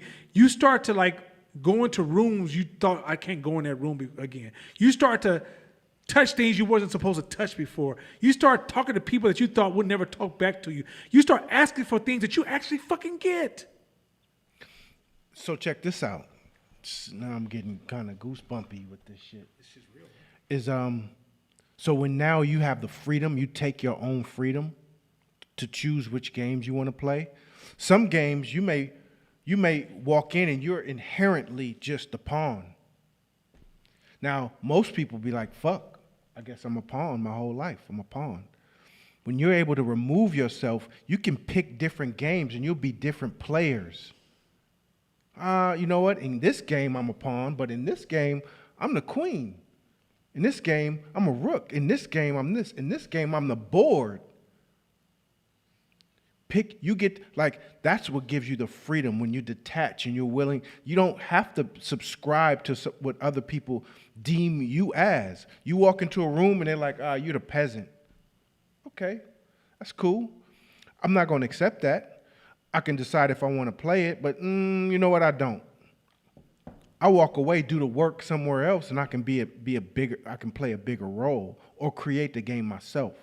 That's the beauty of this shit. It's like, and don't try to think, please don't think that you understand the limitations of this game thing. because you can go places you never dreamed of. That's really what success is. Walking on a journey you never imagined. You're literally going, I just did what? I just cheat. I'm where? Little old me from a small town in Atlanta, I just did what? Right? It's when you get to a point, because once you start stepping outside, see, a lot of your limitations is based upon the game you've been playing. If a football player played basketball, he's going to have hella limitations. But once he changed the game, he becomes LeBron James. And LeBron James has limitations. You guys gonna go with this? Like, once you guys understand this game theory, it's so fucking powerful that you really have been a victim of your lack of understanding of the game, not white people. White people ain't that y'all don't turn white people to like gods and aliens. Like, y'all made white people like the true Avengers and shit. I need to do a white people version 1, 2, 3, 4, 5, 6, 7, 8, 9, 10. Because y'all got them, you got the game fucked up. I got an X-Men and shit and superpowers. They're just fucking human beings that control their games. And all we do is players in the game. They said the difference between a slave and somebody who has a job is a slave knows he's a slave. You don't know the game you in. Once you understand the game, you realize America was a game. White supremacy is a game. Fucking KKK was just running a game. They ain't never been all that. KKK would not come to East Oakland to save their motherfucking life. By the time they get to 106, all you see is a sheet laying on the ground. It ain't shit about to go down like that, right? I stay off 106. But that's true. they have the ability to use words and penetrate the neighborhoods without even stepping one foot in there. Because they got the game, because you guys are playing the wrong game. Social justice is a game. You guys don't know that shit. At some point, you have to realize, wait, but who's winning from this shit? What's the goal of this shit? Yeah. Where are we going with this shit? Yeah. And a lot of us are pawns at best at the social justice game. The ones that's winning, you don't even see them. You don't even get it. You don't even see where the money's going. You don't even know where the power shifted to. Like, the beauty of understanding this now creates more critical thinking in every situation. Again, this question, what is it really a question? Like, why is the O like that? Like, you get to reevaluate every situation, almost like some Matrix shit. Because, mind you, there's a lot of entrepreneurs, CEOs, and startup pioneers with severe dyslexia. So if they were to play the game straight up, that's a low IQ test, and you ain't gonna be shit because you can't learn like the normal humans. Fuck that. Well, then I'm just not gonna play this game then. I'm gonna play this game and see how I do. That's the beauty of it.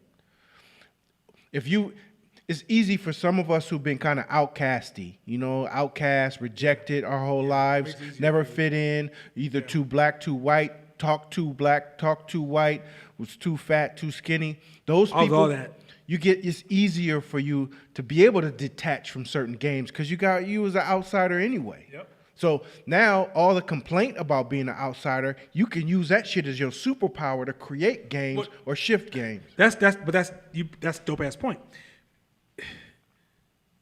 The game indoctrinated you by giving you rewards. You're hiring a game now, so I'm gonna give you a degree. You're hiring a game now, I'm gonna give you this title. You hired a game, you can have this piece of land, you gotta pay me some taxes, but you gotta have this piece of land over here. You hired now, you can drive this car over here that we just told you this is the price because this is the brand we came up with. Like, if you pay attention, if you just study okay, this is what used to bother me about studying Egypt. No one told me the game of Egypt. It was just built to say, yo, you could do some cool shit too. But no one really understood how Egypt was built, right? Even Egyptologists, they're guesstimating, right? But you got one of the coldest games being played in the world in America right now, which is United States. The Constitution. We're very clear. These motherfuckers are quoting some shit somebody wrote almost, 300 years ago? How long was the Constitution wrote? Who's a Constitution specialist? Somebody look it up real quick. 1776, right? That shit is hella old. That shit is 200 some odd years old, 250 years old, right? They still following that shit like it was written every day by Jesus. Because in the game, it's not about whether the game is truth or not. It's the game, player. In order to succeed in this game that I designed, this is what you got to do to play this game. The referee is called the police. The referee is called the prison system. The referee is called the legal system, the judicial system, right? But if you look at America, you're in a game. Now, in that game, the game is not so locked that you can't build another game within the game. Otherwise, the Jewish community wouldn't exist. The Asian community wouldn't exist. The Italian community, the Irish community. These are communities that built different games within the game. Certain Latin communities are existing strong. Certain Christian/Muslim. This game allows different variations to exist. What Fight Team Media can't do is disrupt the core game. And I'm cool with that. I'm cool with because it's a certain part of American game, because at some point, if I can rebuild Africa, I can create another game. Right? If say we had the ability to impact Africa, and then we brought Africa on full online, we may be able to impact. Now, Africa might say, fuck you, and they create their own game. This is what life's about right here. It's complex. A neighborhood, a group of drug dealers, they're creating a game. They playing a game. And many of us locked in the house, but we can defeat that game. Once you guys understand game theory that's happening around you at all times, all of a sudden this shit start making, now you'll watch TV and be like, this shit makes no sense. What's this reporter talking about? The reporter's taking small thoughts and then filling your brain full of noise and shrinking your perception of the world you live in, not realizing you are sitting in a game that's being played. And you have a choice to make your own game or you follow somebody else's game. But once you understand the game theory, no longer are you mad when they suspend a player. Like you might, I like that person, but you realize, yeah, but they were threatening the game. And the same check I get every week, I only get that check because this game lives. If I destroy this game overall, I gotta be comfortable walking away from this check. So then let me make a decision. Do I just leave this game alone? But staying there destroying the game, more likely that game ain't gonna let you destroy it. It's gonna fight you with everything it has to protect itself. Now you guys get where I'm going with this? This is why if one person go against a corporation, usually you will get crushed because the game is designed. Now the game can be broken by an individual, but it ain't gonna be broken by anything typical because the game is already designed to defend itself. Now you guys can understand what game you're in.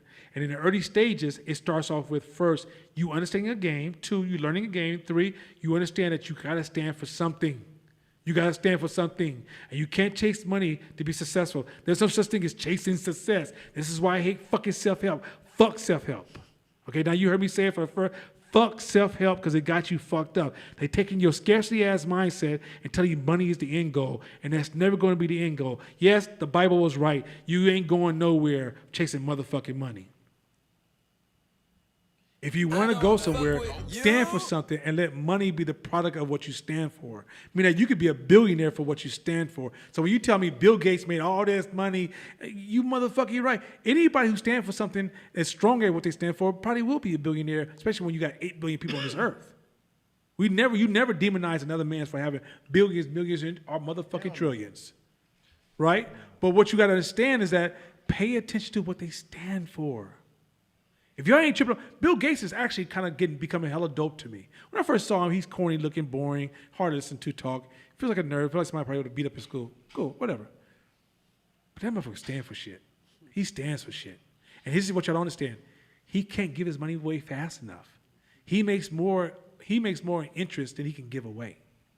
So guess what he does? You might say, oh, that seems unfair. First of all, shut your broke ass down and sit your broke ass in that broke ass room, eat your peanut butter jelly sandwich, and hear the fuck I got to say. That means he is a permanent system that can have permanent impact for generations, even after he's gone. Because he almost can't run out of money within this game. Now, if this game changes, he can go broke that fast. Ain't that cool? So a lot of these things you fussing about, it's the same game you following. You mad at him because he played a better version of the game. That's envy. That ain't got nothing to do with him. Otherwise, if you don't believe in that game, this is going to sound really fucked up. Then go move to a fucking forest. Go out there with the birds and shit and plant dirt. Grow hella plants and sell them to yourself. Because the game you play, when you go to work every day, you're in the same game he is. You just don't understand it, so you're a victim of the game. You just haven't decided how to rank yourself in this game. But you're in a game. And I don't give a fuck how you think about it unless you live on an island. Anytime there's a group of human beings coming together and they start to become peaceful, the only thing that's gonna keep them peaceful is the game. It's fucked up. If you don't think it's fucked up, I think it's amazing. But the problem is we just never been taught game theory.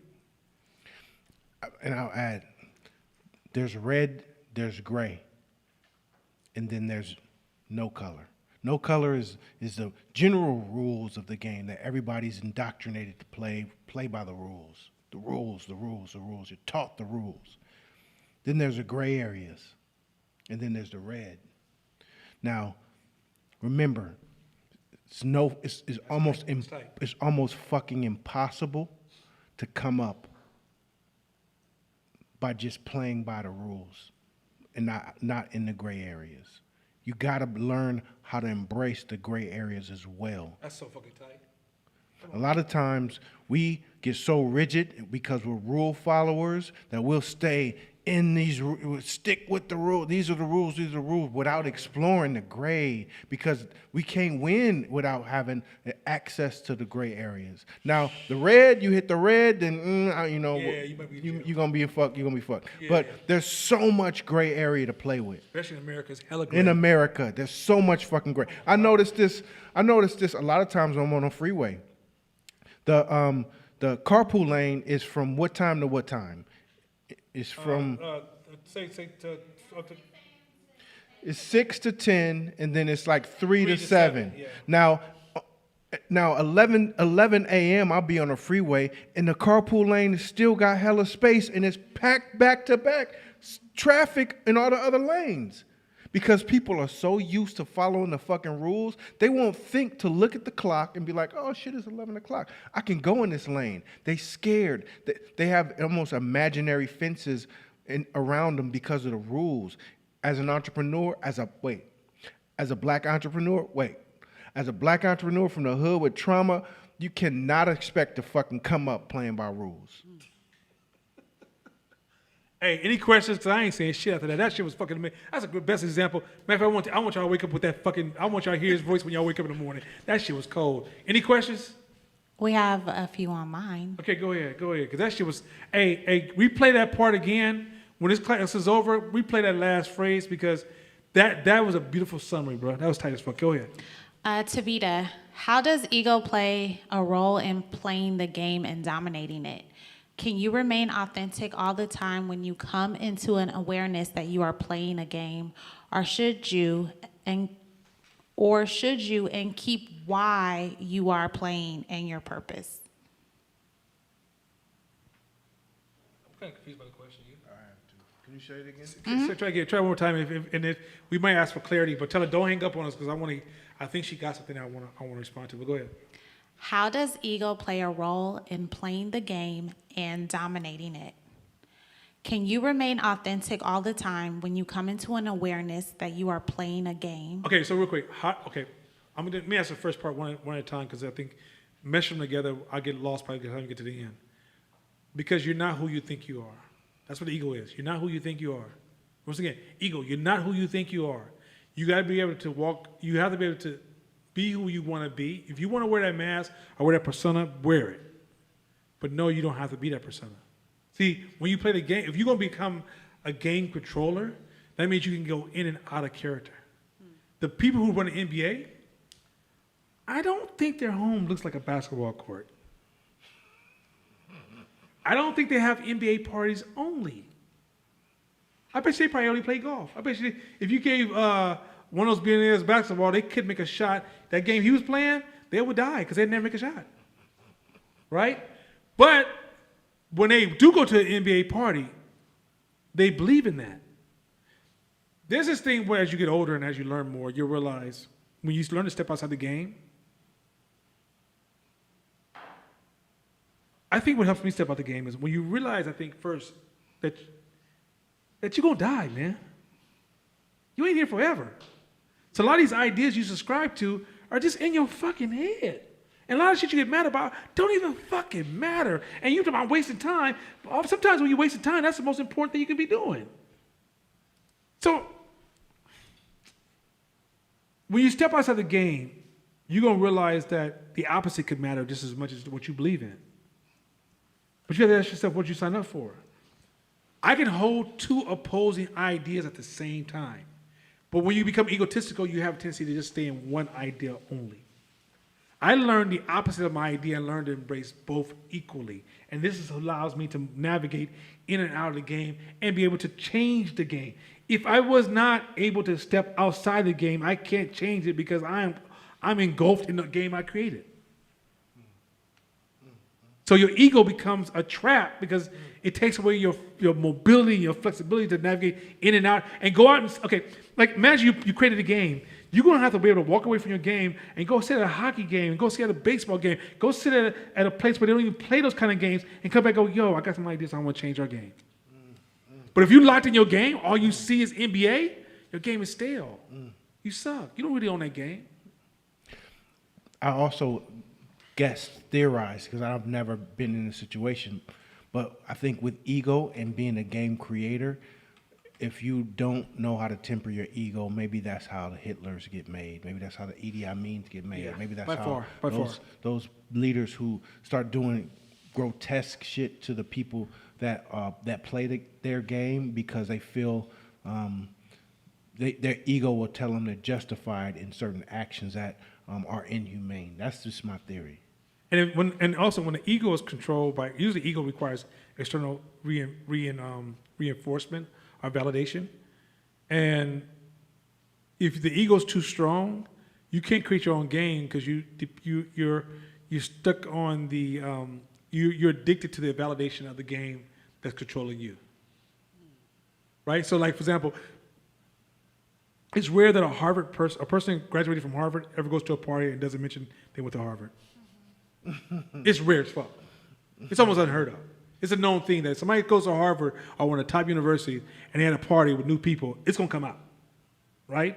Because in the day, even if they try to break away from it, the way people pull them back in the check and the way they kind of control, the way they end up being manipulated is, you're from Harvard. Why would you, as a Harvard, I don't believe it. I thought you was from Harvard, right? So, but if you don't have an ego, you'd be like, yeah, that's from that motherfucker, but anyway, I'm doing it this way.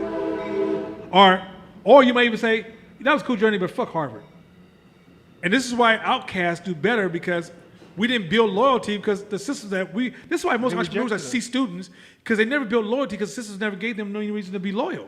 So then they move around the world and they're like, I'm gonna create my own game. Yeah, but everybody who got rewarded with A+, now they're indoctrinated by the games, and anytime they try to break away, the game's like, yo, we gave you A+, baby, come on back over. You're like, my bad, I'm sorry, I was tripping. Oh, damn. We'll give you an award for being the hardest worker at this company, and we'll give you an honorary girl. We're going to have everybody come in, applaud. We'll give you this little glass thing with your name on it, the most hardest, most impactful worker in the whole wide world. Here's the fucking, I don't give a fuck how many people show up at that ceremony.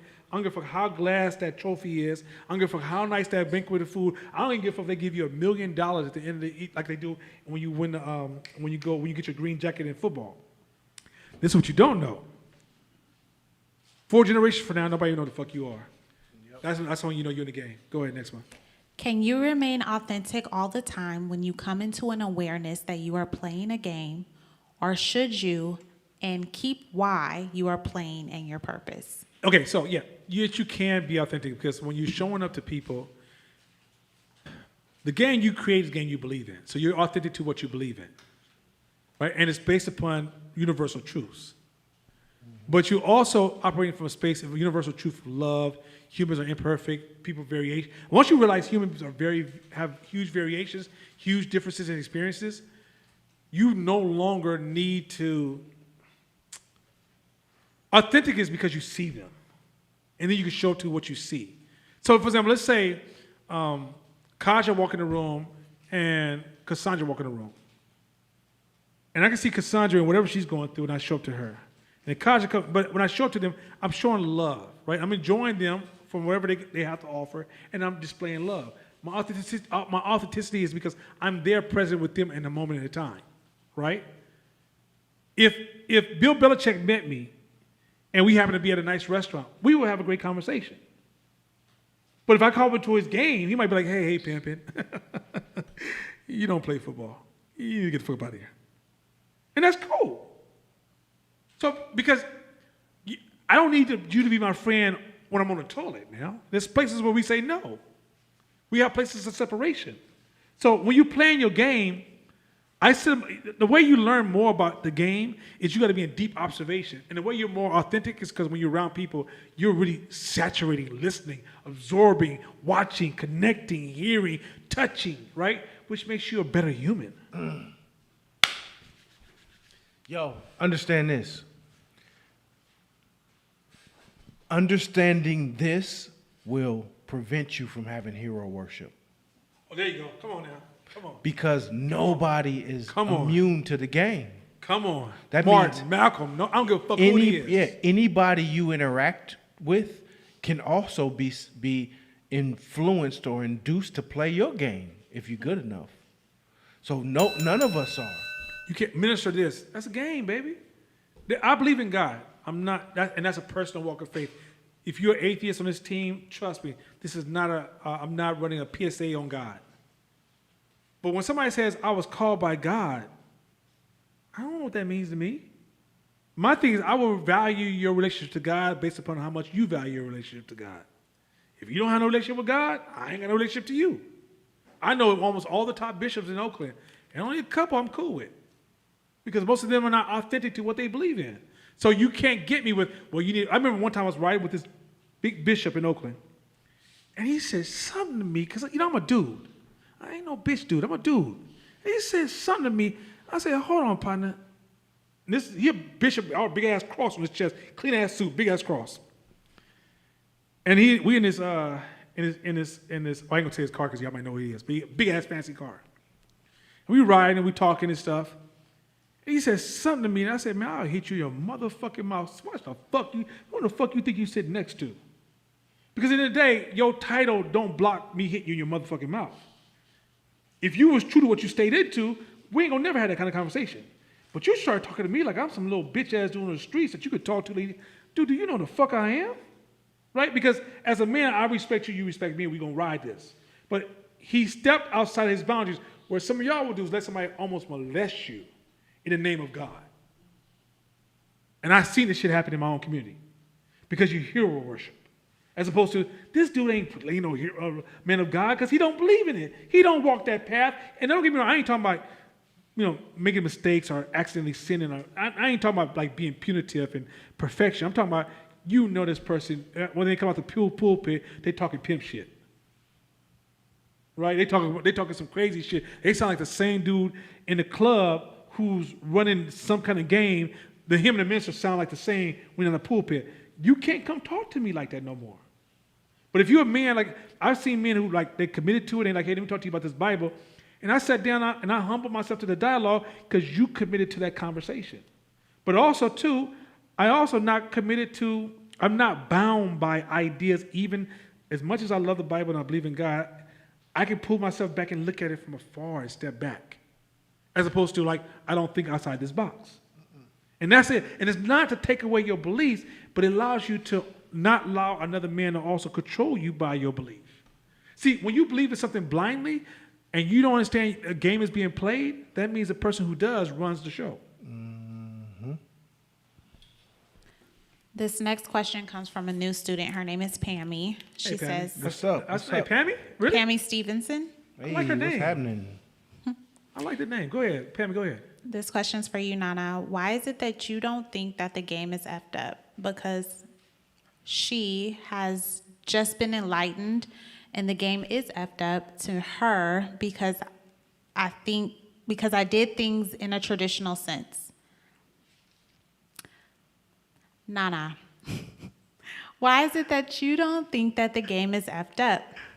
Because I have just been enlightened and the game is effed up to me because I did things in a traditional sense. Because reality is, if you look at the real world reality, I can stay in the fucked up space forever. I think part of life is accepting life for what it is, getting bad. Look, man, anybody ever watched a woman have a baby? Right? Some of y'all can have some beautiful stories about how it came out nicely and dropped into the water, bloop, bloop, like a little big fat turd, right? And some of y'all can talk about how your uterus felt like it fell out and how you had to be laid in bed for 5 or 6 days and you thank God is still happy because you love this child in front of you. It was ugly and it was beautiful at the same time. I think what we forget is that we got to stop judging the world through, we've been watching so much television And we've been told in our game that we need to be the champions of morality. That's what black people are. We're the champions of morality. We're the whistleblowers of morality.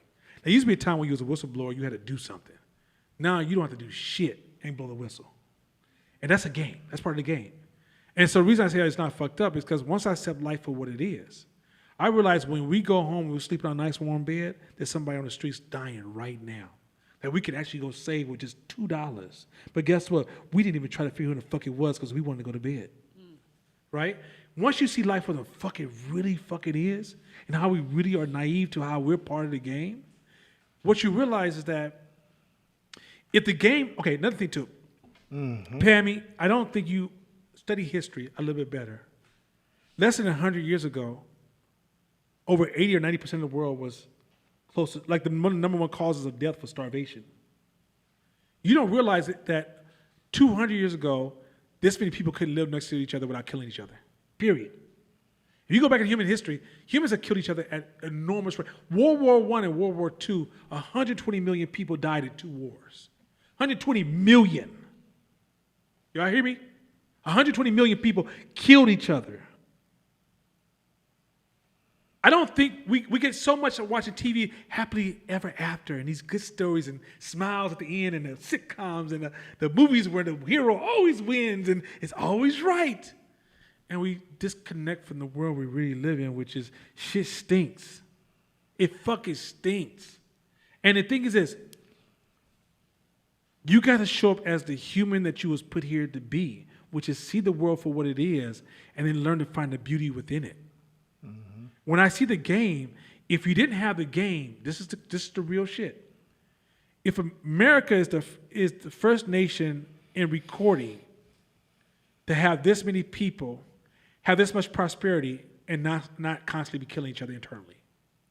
This is a rare thing. Humans have never done this before. We've been in small, like we don't realize that in 1985 the world was at 4 billion. In 2022 the world is going to be at 8 billion people, double. Y'all see how fast that is? From the 80s? In my lifetime the world damn near doubled. For us not to be murdering each other, look at the history of human beings, you'd be like, God damn, we a vicious animal. We a deadly animal. If they didn't give us this game, okay, first of all, Africans would have not made it this far because the game that they were playing before we got here was that when we came out of slavery, they were supposed to kill us because we were a threat to their survival. That's how the game was played. The first time somebody changed the game, I think in Europe, right before this leadership took over, and they said, maybe we shouldn't kill the slaves. The slave has rose up to be able to develop economic success within society. That's a game that ain't never been played before like that. The slave could be a master in a place that was created because he was by him being a slave. That's just crazy. That's just crazy. I know we got a lot of trauma, so I'm trying to get to your trauma, and I know that shit might be hard for you to hear, but I want you guys to see the world. Like when you look at history as human beings really been living, we are some mean fucking animals that kill so fucking fast that we've been living in a peaceful time. Like this amount of peace that since the 70 in the Vietnam War was one of the horrible wars where we lost a lot of people, to now, because the war in the Middle East was not that bad. We really went in there with a hell of guns. It was like, yo, let's play with our toys. So we lost some lives. But the war that we lost, America is living in a bubble compared to the rest of the world. There is wars where towns, like talk to somebody from Africa and ask them about lives being taken. Talk to somebody from Middle East or Eastern Europe or even in Europe and talk about how chattel slavery is still getting down in East Africa and how the kidnapping of African people are being took to Europe to be turned into slaves to fucking day. Let's not get caught up in this sweet story that we tell ourselves. We got to learn to say, hey, man, the only thing that keeps humans from killing each other is they got to believe in something bigger than themselves. If you take away all these lies, they look at each other and start saying, I don't like you, and start taking each other's life. The reason your neighbor don't come across the street and shoot your fucking ass because they want your car that you have that they like because they don't have one, because they said the game won't let them do that. You remove that game, they coming, baby. Yeah. That's the reality of it. Also, I don't know what in the context in which you use the word enlightenment, but it sparked me, right? If you're using enlightenment in the sense of you've been enlightened, like spiritually, then you also have to take in the context of the duality, is that life is just as beautiful as it is fucked up. Both. Because you don't even know what fucked up is, or you don't know what beautiful is if you don't have either one. So if you're enlightened, then you have to be the light, right? You have to carry the light. That's what enlightenment is. You got fire on top of your head because you pretty much understand how a non-judgmental world works, and you understand the beauty and the intricacies of life and the duality of life, and you can find overall good in anything. And enlightenment is a learning curve. That's why I don't fuck with woke. I fuck with enlightenment, because enlightenment knows that that's a knob that can get brighter and brighter and brighter as you grow. But the only way you grow is through pain. The only way you grow is through fucked up situations. That's how you grow. So if you use it in that context, then you got to also understand that you have to be non-judgmental about the fucked up shit, because there might be some good learning in there to help make you even more enlightened. Yeah, life is really like, and I talked about this in our last podcast. People, please be careful with idealism. We're in a world right now that I don't know how Pammy, I don't know how young she is, or how older she is, or what her age group. So I don't want to disrespect her by no means. So Pammy, please forgive this comment because it's not pointing towards you. But we're getting to a world where idealism, when TV first started, we knew idealism. We said, oh, that's an idea. That's cute, right? Oh, it's like we watched Leave It to Beaver. It was clear that's idealism, right? In 2022, idealism is just as powerful as realism. So the ideas of what the world should be and what the world really is now blurred, right? And the problem is that when you decide you want to build, that should is all the bad mistakes you're about to make. You got to get back to what the world really shows up as. And when you see people really show up as, for example, let's say you built a company and you thought, I believe these are good people. I've hired 100 people. I like them all. They're really good people. They had great conversations. I love their resumes, the schools they went through. If you don't really take in consideration internal security, the number one theft inside of a company is the employees. That's the reality of human beings. A person can smile in your face and go home and shoot up heroin or do crack. That's the reality of the world. Like, when you look at real people, like, has anybody ever thought R. Kelly could have been engaged in okay, his only crime to me, for sure, was youth. Aaliyah, the 14-year-old girl, and all the other little kids he messed with. That's the crime. All that control stuff that all these women talking about, oh, he controlled me, he made me stay in a room in a sexual position until he came back in. Anybody ever heard of S&M? Some people like that shit. That's a reality. No, but if your brain removes that, you're like, he did what? Oh my God. And then you learn about S&M, you're like, oh shit. Go to San Francisco, they do that shit. Like, come on, like some people, I knew professional S&M women when I was younger. And they used to tell me some shit they did, like, you did what? I'm like, how can I become? Shit. Hey man, some of the shit they would tell me, I'd be like, I don't even know if I would like that. Man, we fighting if you do that. Man, look, if you hit me with a flog and think I'm about to stay in that room. Anyways. Anyway, go ahead. Keep going. Next question, go ahead.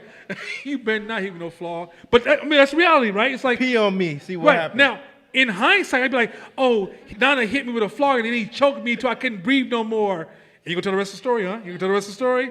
No. And it was just wrong. And I feel my emotions are messed. Okay, cut it out. Cut it out. Keep going. Cut it out. They'll be okay. I'll probably with that. All right, Pammy, please do not put your cross up. Do not use a holy water. I'm not going all the way there. My point is this, that Pammy, I love because just how the game was played on you, the game is not owned by no man. Pammy, you could be the queen of the game. And the game could be the way you want it to be. And people could play your game and it could uplift your community. It could change your life. And whatever you're going through, Pammy, you can heal people through your game. So I'm glad you have strong feelings. Just turn your feelings into a dope-ass game that heal everybody else that needs to play your game. Next.